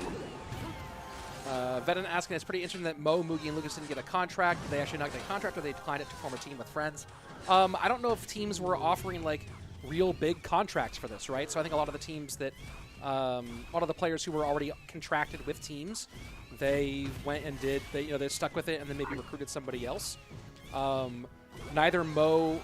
I mean, Mugi was not on any team that had that was entering into this competition. Same with Lucas, no team that was entering this competition. So I think that they just went, hey, you know, we're not already on a team that's here. Might as well take advantage and make a good team. Is that right? My interpretation there? That's exactly what happened. There you go. And Pompeyo going full stinky cheese. Vitor going to try to poison this. Maybe try to get some separation. Vitor overcommitted there, and Pompeyo really took advantage. That's tower. And that's twice now where someone has overcommitted against Pompeyo, and he is just punished in the opposite direction. So I was in the chat yesterday that you were in. Jeb has seen Pompeyo maybe unhappy with the results from yesterday as Chivas got run through like a hot knife through butter. And maybe playing with a bit of a chip on his shoulder today. Yeah, he's been practicing a lot, and he really takes this team seriously since he's the captain. So it's very nice to see him playing this well today. Isn't Lucas on Tribe? Asked Jeff Wenson. I don't think he's still with Tribe. Am I right there? Yeah, I don't think he's there anymore. And Rich, as you can see, Vitor had bomb tower, and I think Vitor has a good matchup, but he just the beginning was just rough for him. Wow, that's, and maybe bomb tower was buried between his overcommitment and bomb tower being buried. No, yeah. If you put the replay after the game is over, he had the 5 elixir, but there was an E-Golem, E-Drag healer push. He couldn't really bomb tower because the E-Drag would have destroyed it straight away. Let's go ahead, and I do have a replay. Let's go ahead and get that one up, and that should be the replay of exactly what we saw there. And here we go, checking out the replay, and you see, just this, I believe, is oh yeah, here we go. This is the overcommitment, just going Phoenix, Monk, Ice Spirit, Miner, all right at the bridge here. But the Phoenix and the Monk get destroyed very quickly, and I think that the Phoenix doesn't. Yeah, the Phoenix doesn't pop, so the Monk not able to tank for the Phoenix long enough. This has an elixir advantage plus more on the board for Pompeyo, and yeah, all that coming down. He poisons. I mean, might have bomb tower plus distraction have been the better play than just poisoning that? Yeah, of course. I'm not sure if he could have defended it, but I think maybe he wouldn't have lost his tower, because the key to defending the E-Golem is just getting the elixir back, and after that you can defend, I think. But I don't know. Well, this attack from Vitor wasn't it? Wasn't it? Yeah, right. So you can see. Let me pause this right there before that all comes out. You can see already 2 elixir advantage in the hole for Pompeyo. Plus, when this all ends here, he's going to have more on the board. So 2 elixir advantage in the hole, plus has the Phoenix and the E-Drag on the board. So he gets the E-Golem down way ahead here. Way ahead. And yeah, you see the poisons. So maybe a bomb tower over a bomb tower plus the some troops to distract would have done something, but you know, that's retrospect. He was probably in trouble already. Let's go ahead and jump in and see if Pompeyo can get the sweep here against Team Liquid. Canario, the last man up. Yeah, I feel like Vitor, when he saw the matchup, he should have known. Okay, the Golem against Miner, I just need to play safe. Double and triple elixir, I have a lot of elixir to defend, and I should be fine. Just not losing single. Timing out for spam there, folks. And Daniel for $2 super chat asking, what's a good counter meta deck against Phoenix Monk? And I'll pass that question on to you as the deck picking expert here. It really depends on which Monk Phoenix deck, because if it's Graveyard or if it's Miner, etc., it depends. But they don't have a lot of counters right now, you know? It really depends on the deck. And Pompeyo here playing Breach Spam. Pompeyo used to be known as well for playing a Mega Knight on ladder. Cycles his Ghost in the back, so up 3 right now is Pompeyo, courtesy of the Ghost. And the prediction snowball attempt there on the Skellies, or maybe on the Ice Spear, instead it's the Miner to the outside. So Canario, 1 step ahead of the prediction. Yeah, I feel like he was just cycling also. We saw this matchup today, Rich, in Tribes game. And that where matchup the did Mega not work Knight out. won. Yeah. Yeah, the Mega Knight won, but the match didn't go over Tribe overall. Yeah.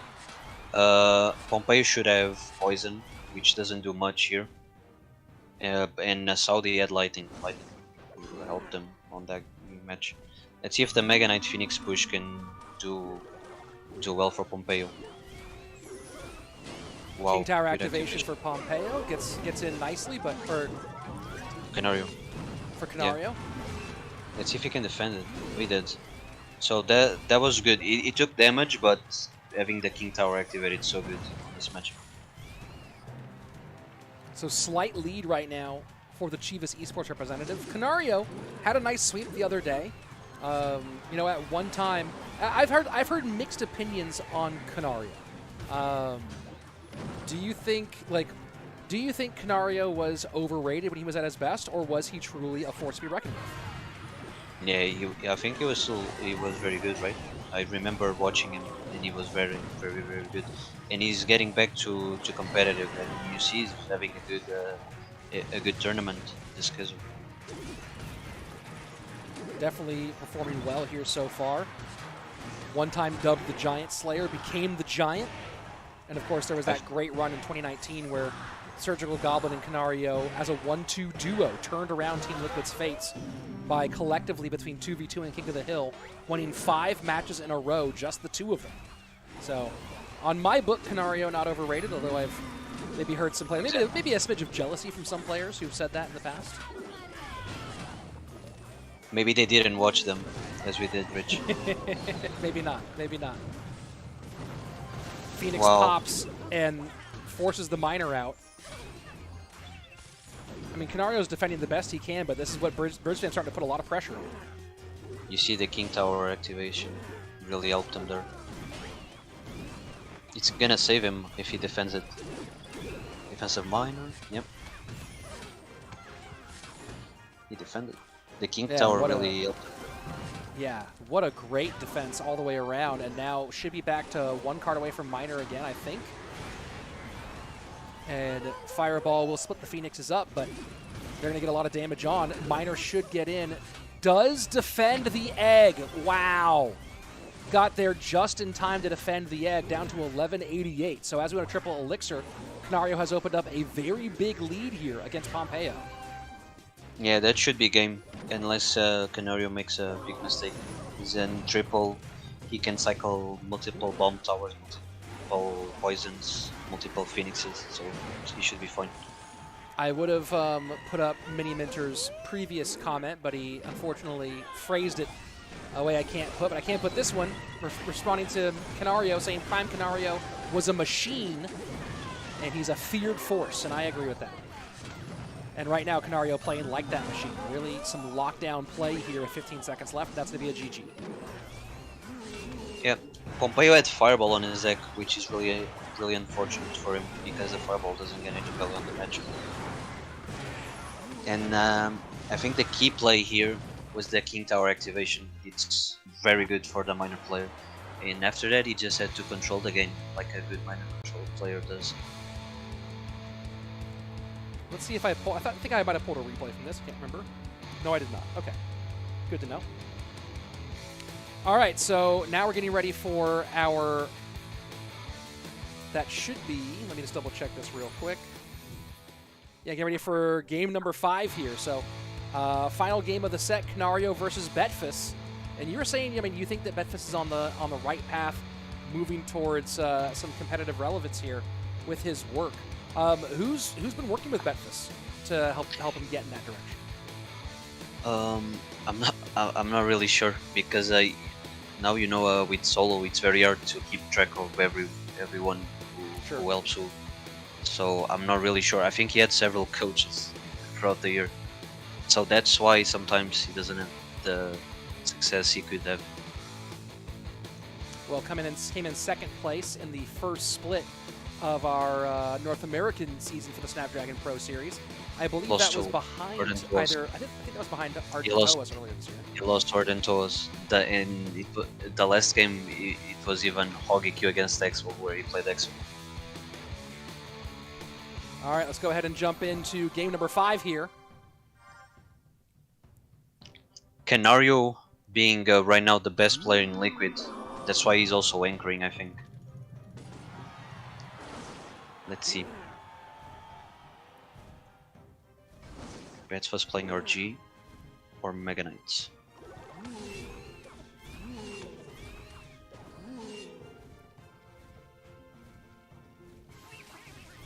Betfas again getting #1 on ladder back in 2021, September of that year, and yeah, RG for Betfas.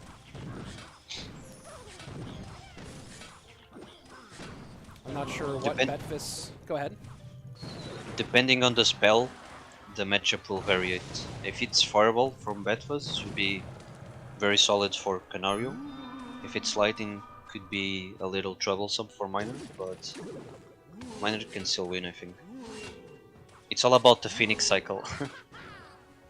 All about the Phoenix cycle, which has been the name of the day for sure. The weekend. Yeah, question of the weekend. Rowan, I don't even know. I'm going to address it now. You've spammed the same question about 1,000 times. Who is toxic player in Queso Cup? I don't even really understand your question, and I also really don't even feel the need to speculate. So you decide who the toxic player is in the Queso Cup. I have now answered your question to the best of my ability. You can really see why the bomb tower is on the deck. It really shuts down the RG pushes. Yeah, it's so funny. Like, there was this time when Bomb Tower was everything. When Bomb Tower was just the building of the game, and of course a little nerf that was necessary at the time because Bomb Tower was everywhere. Of course, the game has moved away from Swarm a little bit, and obviously, especially at this moment, now that we are in the Phoenix Monk meta. So what's making Bomb Tower come back in? Is it RG? Primarily RG? RG, primarily RG. So solid against RG. And also, I guess, Augis, etc. could also be good, Skeleton King.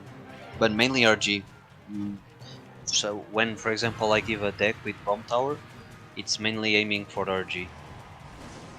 Because, for example, let's say you know you're gonna face a Phoenix deck, you would be better off with that Tesla, you know?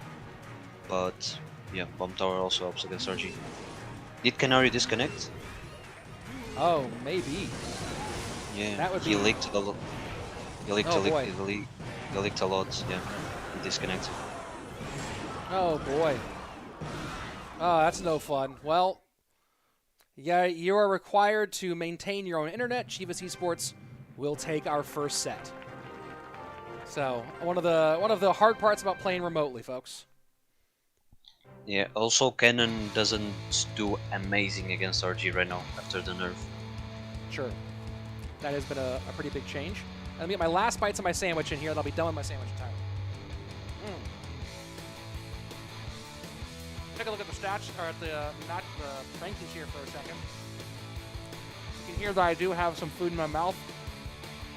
Finishing my lunch now that it's 3:20 in the afternoon. Chivas Esports takes set number 1, and this is a big one for both teams. Do you think that the loser here has any chance of coming back into this tournament, or is that GG, wrap it up? Yeah, of course, right? They're 4 points away from 6th place, which is the place that you can get into playoffs. And you saw Queso was last place last weekend, and with a perfect weekend, they are 3rd place right now. So if you can get some 2-0s, you can really get back into playoffs, I think. The 3 points are very good. Well, you guys now, speaking of teams, Puigins Esports, who do you have? Who are your matchups for next weekend? We have 3 games. We need to play Tribe, we need to play Game Arena, and we need to play someone else. I don't remember. If you give me a second, I can. All right. Let's see. The Urban, teams... Urban. And Urban. Urban, Game Arena, Tribe, all difficult games, in my opinion. Yeah. Which one is the most challenging for you?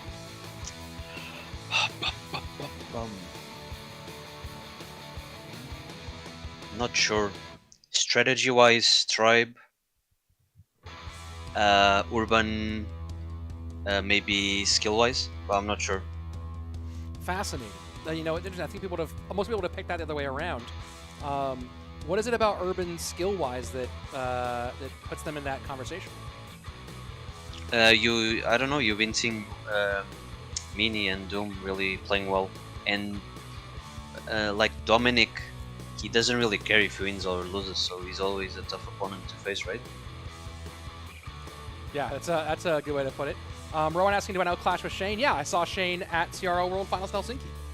Got to talk with Shane a fair bit. Good guy. It was nice to see him face to face. Got to see a lot of our favorites. Got to see Jebus, of course, face to face there. A lot of these players, a lot of our favorite content creators. So it was definitely very fun. Who was your favorite player to meet that you have never met? That I've never met. That's an interesting question, right? Because for me, it was like great seeing Morten again.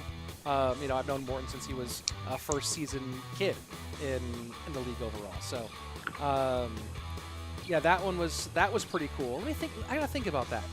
I mean, I think I know the KK answer, was but so entertaining. yeah. KK just made me laugh. I was walking around one afternoon with KK, Mugi, and Pandora, and I asked them who's gonna win. I said, "Hey, who's gonna win World Finals?" This is a couple days before we tried to get started, and Pandora and Mugi both picked Mo, and KK was like, "Me, I'm gonna." Yeah. The Japanese culture, they never really say themselves. They always go for the easiest question, easiest answer. Yeah. No, it was certainly entertaining.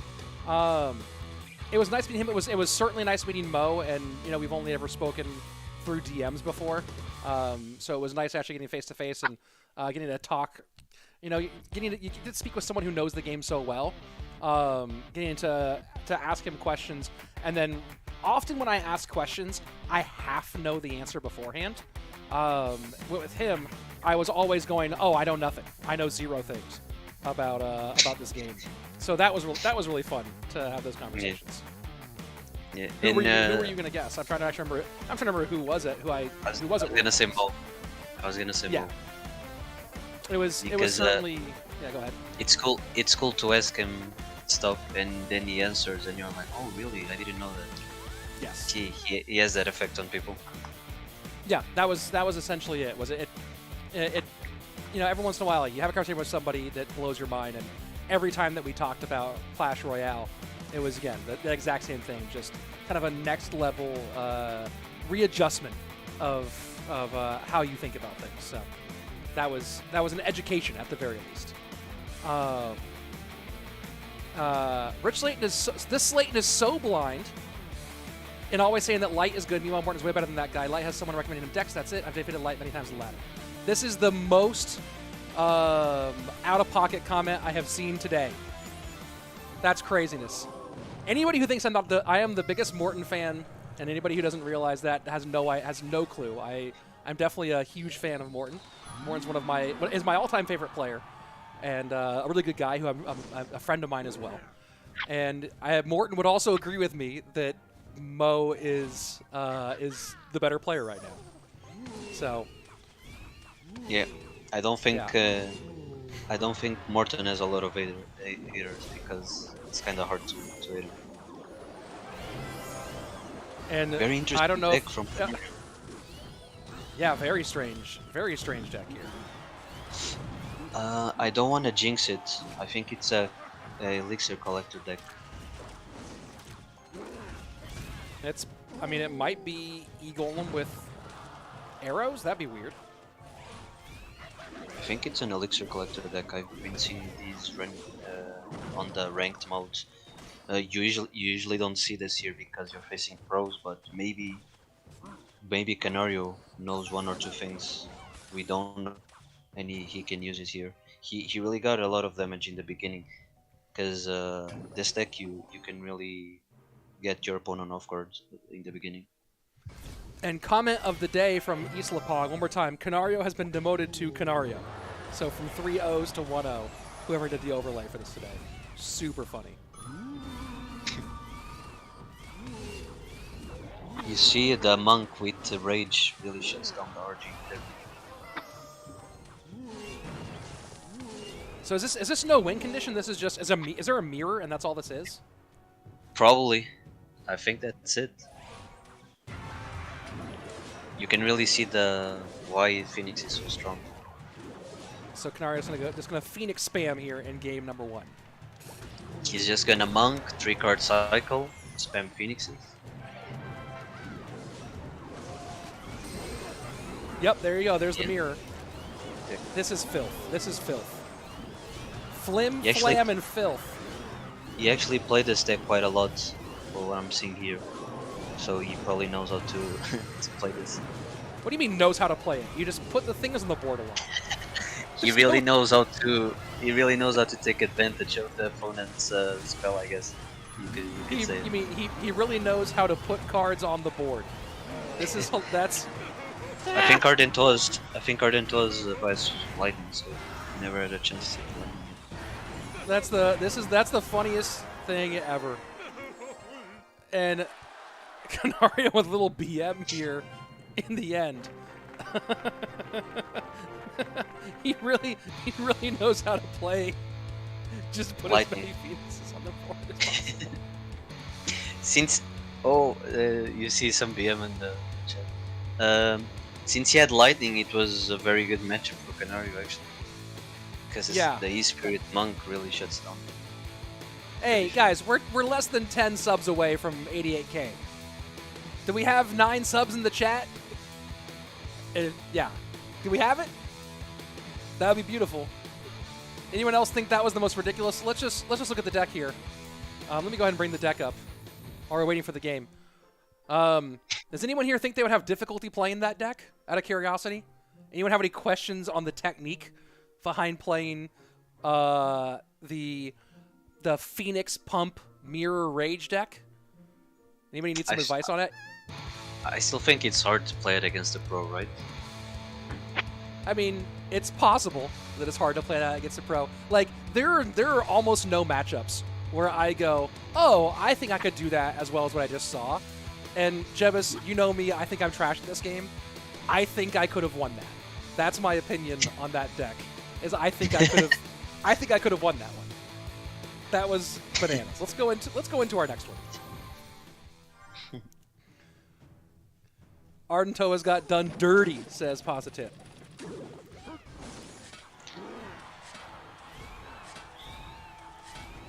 That was a lot. That was things that happened.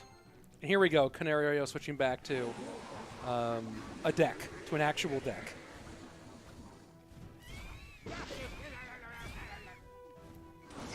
Pompeyo playing his signature deck. Very with the updated. Yeah, he plays with Phoenix and Monk now, I think. If you have tried, we did this yesterday, but if you have tried the Pompeyo deck and have failed with the Pompeyo deck, we get a pomp in the chat. I'm going to go ahead first. I'm hitting pomps in the chat. Oh, you have tried and failed. Yet to fireball the egg. That's a lot. I'll put my pomp up there first. Depending on the structure, Pompeyo should be fine. If it's a bomb tower or if it's an inferno.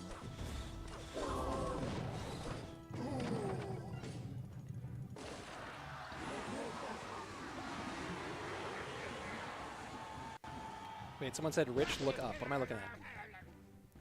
Did something happen?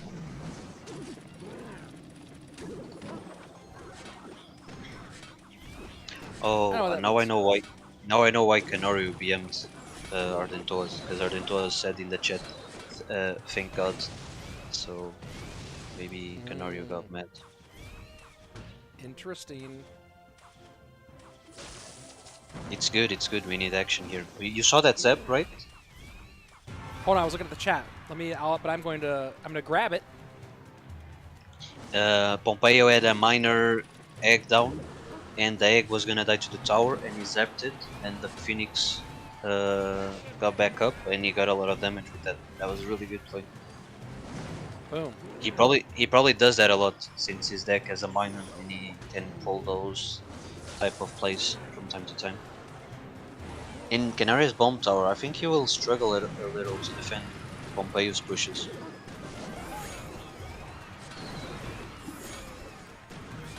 Well, Loon getting in. Bomb tower nowhere near it. If it's death damage, at least that's That's really huge. good. Yeah, that's real big. Why can't I get rid of this? Yeah. Twitch chat's broken. Oh, I had to reset my Twitch chat. There we go. Well, I clipped that. I pulled the replay for that zap, so we want to watch it again.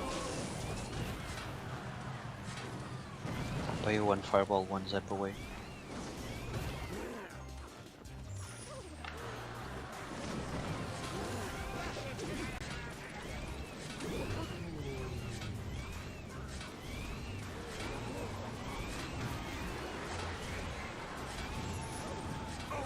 And Pompeyo does get it done. Let's go ahead, and I was silent because I was getting Russ right ready for that great zap replay that that Jebus wanted me to call out. let's go ahead and take a look. This is going to go back a little bit further than that one. You see the nice little full send with the Brawler plus Phoenix plus Loon. And Miner comes in, Loon goes down. And everyone thinks Loon's the problem here, huh? Is Loon really the problem? Well, you'll see right now. Nice little zap, and Phoenix right back up. That was clean. That was a great call out there, Jebbas. Thank you very much. That was a beautiful little play. Let's go ahead and look at it one more time. I'll fast forward us just a tad so we can get to the real meat of the action here. Right? Miner in, delivery, spirit, get that Loon out of here. He got Phoenix, four. Yeah. He got 4 hits with that. He got the damage lead, and after that, he was just controlling the game. Amazing play. Yeah, really, really great stuff out of Pompeyo. Top tier gameplay. I feel like Pompeyo on this meta right now, since not a lot of people know what counters what, he could really abuse his deck once or twice, you know, and get a free win. Yeah, I feel that. Let me go ahead and actually rename that to save it. Boom, the Pompeyo zap. Has been held. All right, here we go. Pompeyo versus Vitor. Wow, Vitor playing 3M. Pompeyo repeating his deck. See, Pompeyo really knows. He really knows he needs to take advantage of his deck. This matchup will be interesting. Let's see. I mean, Fireball, obviously. Nice for him. I don't know. Go ahead. I don't know Vitor deck structure, but it probably has 3M, maybe Mother Witch, and maybe a mirror. Wow, look at the monk. Oh boy. Oh boy. All right, 2M. Congratulations. But I think he played it wrong. It was a bit off. It didn't hit all. That was strange. Yeah, I'm curious about why they didn't all get it done. This is a interesting. I'm gonna go ahead and clip this exchange for later. That's a really interesting exchange where Vitor's gonna have to eat a little bit of damage. Nope, decides to go ahead and play the Ghost instead. Pomp versus Pump from Reaper Omega. Vitor still plays really well, just 2M. Yeah, shouldn't that? I mean, like, I was confused about the level of reflection. Why wasn't it hurting all 3 of them as much? Was something else blocking? Maybe they weren't shooting at him, but I'm not sure. And wow, Vitor only has 3 Musketeers. So if Pompeyo can defend, he gets a good minor Loon down, he can really do a lot of damage, since Vitor only has 3 Musketeers. And there come the Musketeers. They're all on the Phoenix. No Fireball here. You saw why, because he played the ability. That was cool. Oh, there you go. Very nice. And Pompeyo predicted that, obviously, because he plays the deck so much. So that was a really good interaction from both. So this is going to be fascinating. Now 3M in the middle. And Fireball will go to 2 of them. And a nice Fireball zap. And wow. Pomp just calling GG right there, but keep an eye out. E-Barbs plus Musk on the right-hand side. 15 seconds left. And Vitor just trying to sell out on the right-hand lane. The Ghost and the E-Barb trying to get to the tower here. Miner gets in. Will it stop everything? I believe so. And there you go. Pomp with the GG doesn't eat his words. And that was a fun game to watch. Yeah, Vitor with a really good defense, but you need to 3M Monk and ability. That's 14 elixir, so it's almost impossible to pull that every single time. And Pomp just waited for his moment. I told you, he just needs 1 minor Loon with a Fireball. He got it, and then he defended. So really well played from Pompeyo. You can clearly see why this is his best deck. So this is interesting. I'm looking at the replay here with this Monk, and it looks like all 3 of the Musketeers are shooting at it. But so let's watch this again. So the 3 Musketeers are down. The Monk ability begins to reflect here, and they're all shooting at it, but it's not reflecting as much back. Is there a limitation to the reflection? I didn't think there was. Or was it reflecting to the other monk. That was, I need to watch that like 3 more times. That was confusing. So here we go. Let's look at this one more time here. The reflection hitting the monk. There you go. That's why it hit. So yeah, the monk gets ahead, and the reflection is all going to the monk. There you go. That's why. But the monk is reflecting back. That is the craziest. That interaction is bananas. So it's like super quadruple double reflecting nonsense. Let's go ahead and take a look at the other great play here involving the monk. And this is the double exchange. So here we go. The E-Barb. We'll skip past some of this E-Barb stuff and go into the play in the opposite direction. Yeah, it's because of the other monk. Yes, took me a minute. The reflections are just, it's a brand new mechanic. It's real weird to cast. So here we go. So the monk to the left, and smart play by Vitor to put the 3M there. Monk ability. And as you said, no fireball out of Pompeyo. Brilliantly read. And then able to take all those off after the explosion. So great play by Pompeyo. Go ahead. I feel like this first balloon was even a mistake from Pompeyo, because the monk is down. He knows he will 3M reflect, so maybe that balloon was actually a mistake from Pompeyo. But then he picked up from that mistake, and he really did a nice push to end the game. So here we go. Pompeyo with a chance to sweep here. Here we see a teammates matchup. Ex-teammates, sorry. True. Pompeyo playing RG. Diego playing minor. When we faced Diego yesterday, I saw he plays a lot of minor in graveyard, so we will definitely see a good gameplay from Diego. That's a nice little block from the Piggy there against the Phoenix. Keeping that damage very limited. Should be a good matchup for Diego, depending on the structure.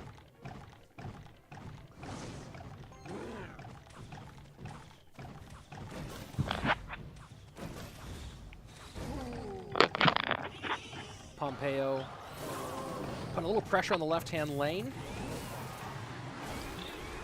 And this is a lot on the right. Yeah, Pompeyo has been using a lot this RG deck as well. So maybe they expected it from him. Some good shit. Maybe on. Go ahead. Maybe we also see an Inferno from Diego, since Pompeyo was playing his balloon deck. That would be a smart call here on the part of the longtime Team Liquid representative. A little chip to the right-hand side. Minor directed to the front. Nice pickup by the gang. Diego going to go ahead and log that off the board. Into double elixir time right now. It is DiegoB up 24:02 to 23:14. That log, though, making things a little bit closer. Now, it does feel like this is... You're talking about Diego having the matchup advantage. What happens when we get into triple elixir in this same situation? Is the minor poison just going to be too much and it's too hard for Pompeyo to break through? He will just spam. I think Pompeyo's not playing anything because he knows. I think Pompeyo has a fireball, so he can really break through. I don't know. I don't know what Pompeyo should do here. It depends on the spell he has. If he has a lightning, he just needs to do big pushes. And Diego just needs to do what he's doing, playing relaxed. Sometimes he cycles a minor. He needs to cycle a lot of phoenixes. He has the monk down, so he can cycle 2 of them. That's here a a defensive poison. What a great poison. Tons of People don't value realize for Diego. it slows down everything as well. Yep. Watch out Major for him a change second. poison. And that Phoenix is going to do some real damage here. That's Pompeyo has to keep an eye out on that one. As he pushes hard to the right-hand side, but Skelly King ability does very little. Now we have RG to the left-hand lane, Monk trying to knock it back, and Pompeyo might give up a lot of poison value here again, and it's the log that does its job this time. If you want, you can clip that, because the RG wasn't going to the bomb tower, and the Monk ability, the main one, pushed the RG to the bomb tower. That was really he could have take a look at that later. He could have received a lot of damage, but the knockback really saved Diego there. Daniel Nicky asking for a good laptop, not very expensive for students. Well, if it's not for gaming, the Chromebook I've heard is actually really good and super, super inexpensive. So here we go. Final triple elixir. Monk gets pulled away from the RG. Poison has been such a key factor, and you see it one more time here. Just going to clean the Mother Witch off the board. Some good damage on the left-hand side, though. Look at this. DiegoB getting a lot of hits to his left-hand tower. This push here is going to be hard to... Oh, never mind. He got a really good log. Wow. Log Eye Spirit. Really defended that. Absolutely huge, and that should be it. Yeah, also, this RG deck, you can't really kill the Phoenix on offense. You can defend with Zappies, but you can't really kill it. Like, for example, he just plays the Phoenix at the bridge, Diego, and it's just unkillable. Kills off of the RG line by itself. Let's see, Damiano saying, don't buy a Chromebook, it's worth it to work with programs like Word. Yeah, well, if you're just using, whatchamacallit, like Google Docs or whatever, fine. But yeah, if you have to use Word, I guess not. I guess then don't.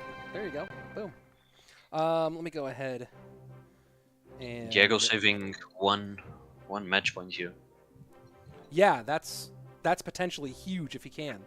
Let's go ahead and take a look at that replay that you wanted to take a look at. I feel like that was the play of the game. But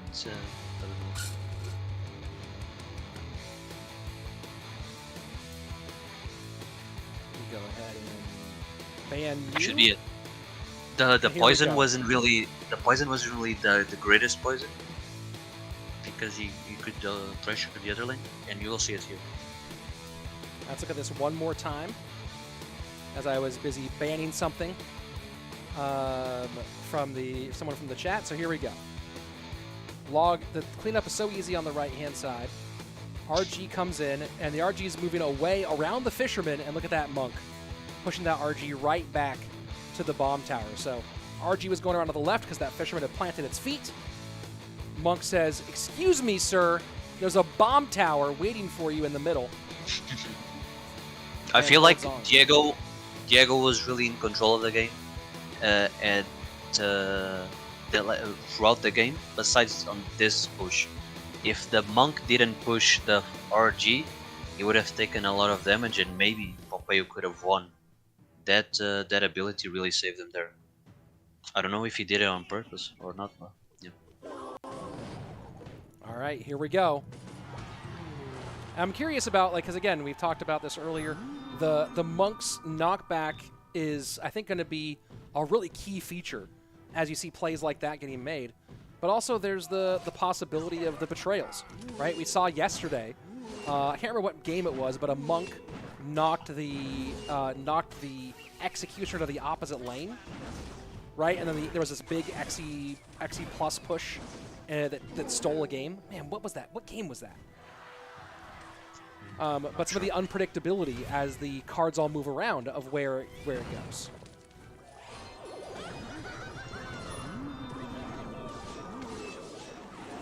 Mother Witch getting poisoned off now. And not turning to the graveyard as much. Do you remember what game I'm talking about? Jeb, I don't know if you were watching it, but it was fascinating. It was a monk, an offensive monk, punched an executioner to the opposite lane, and then whoever it was doubled down behind the Xe and took the opposite tower to steal a win. Was it Lucas' game against Diego? I'm not sure though. It might have been one of the two crazy Wallace wins. Maybe, yeah. This matchup is interesting. You know, yesterday we played this deck. Betfas is playing against Diego, where we put a bomb tower for RG. Let's see if Betfas copied our deck, for example, or he still has a tombstone. I feel like he has a bomb tower for sure. You can see the Monk and the Phoenix defending that without playing the build. Musketeer is very good against the Phoenix, and also against for example, executioners, etc. I think it's a really underrated card on the meta. You also don't Yeah, see I a lot mean- of Queen right now, so maybe we can see a Musketeer come back. Oh, interesting, because people are opting for other champions like the Monk. Yeah, because the Monk usually counters the Queen.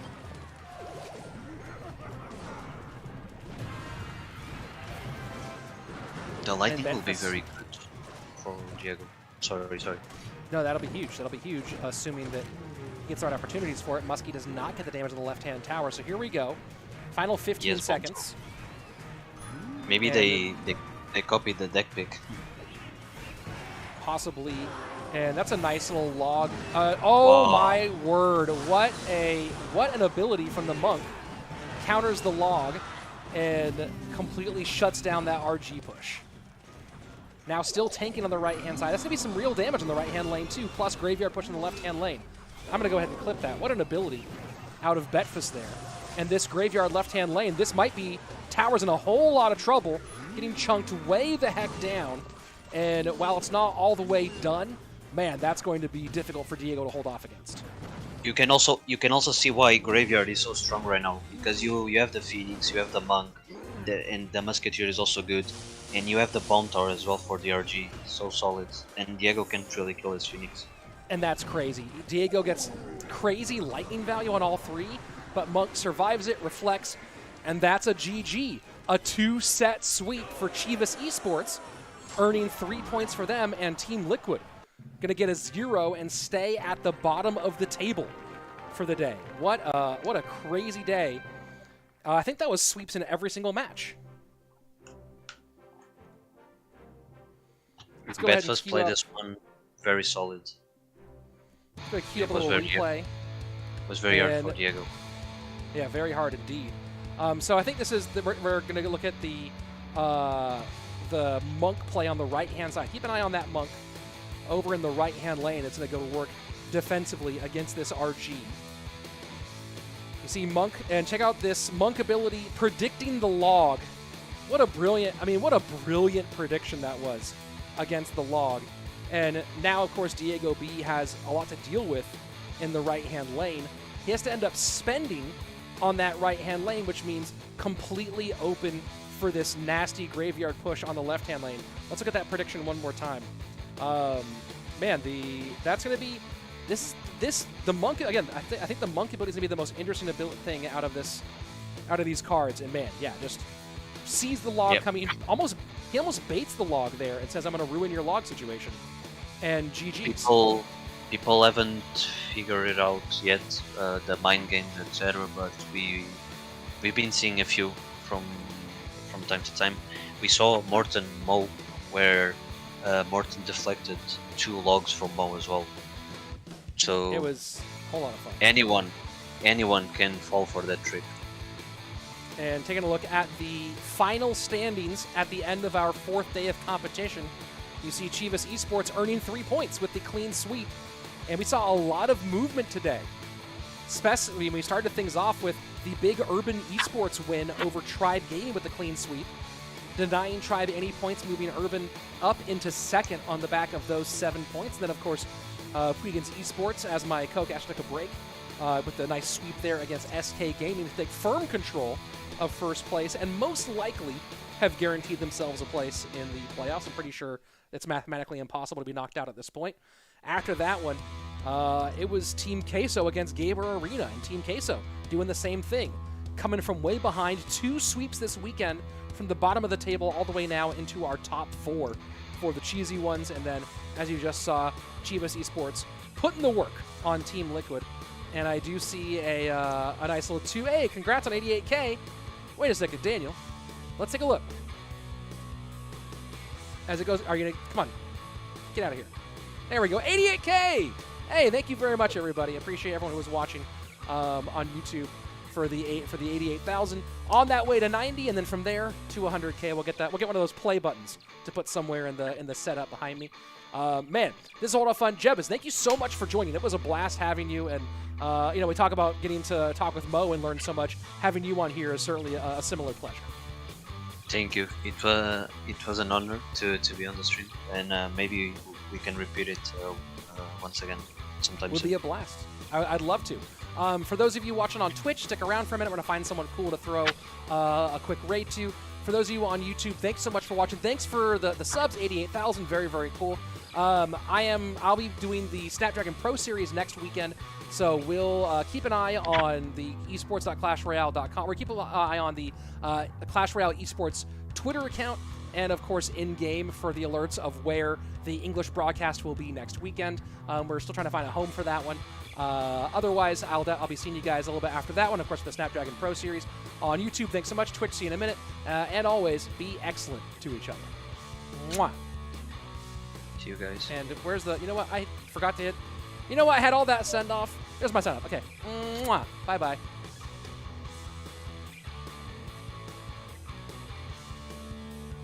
And let's hold for 1 second. Let's get ready to end the YouTube stream.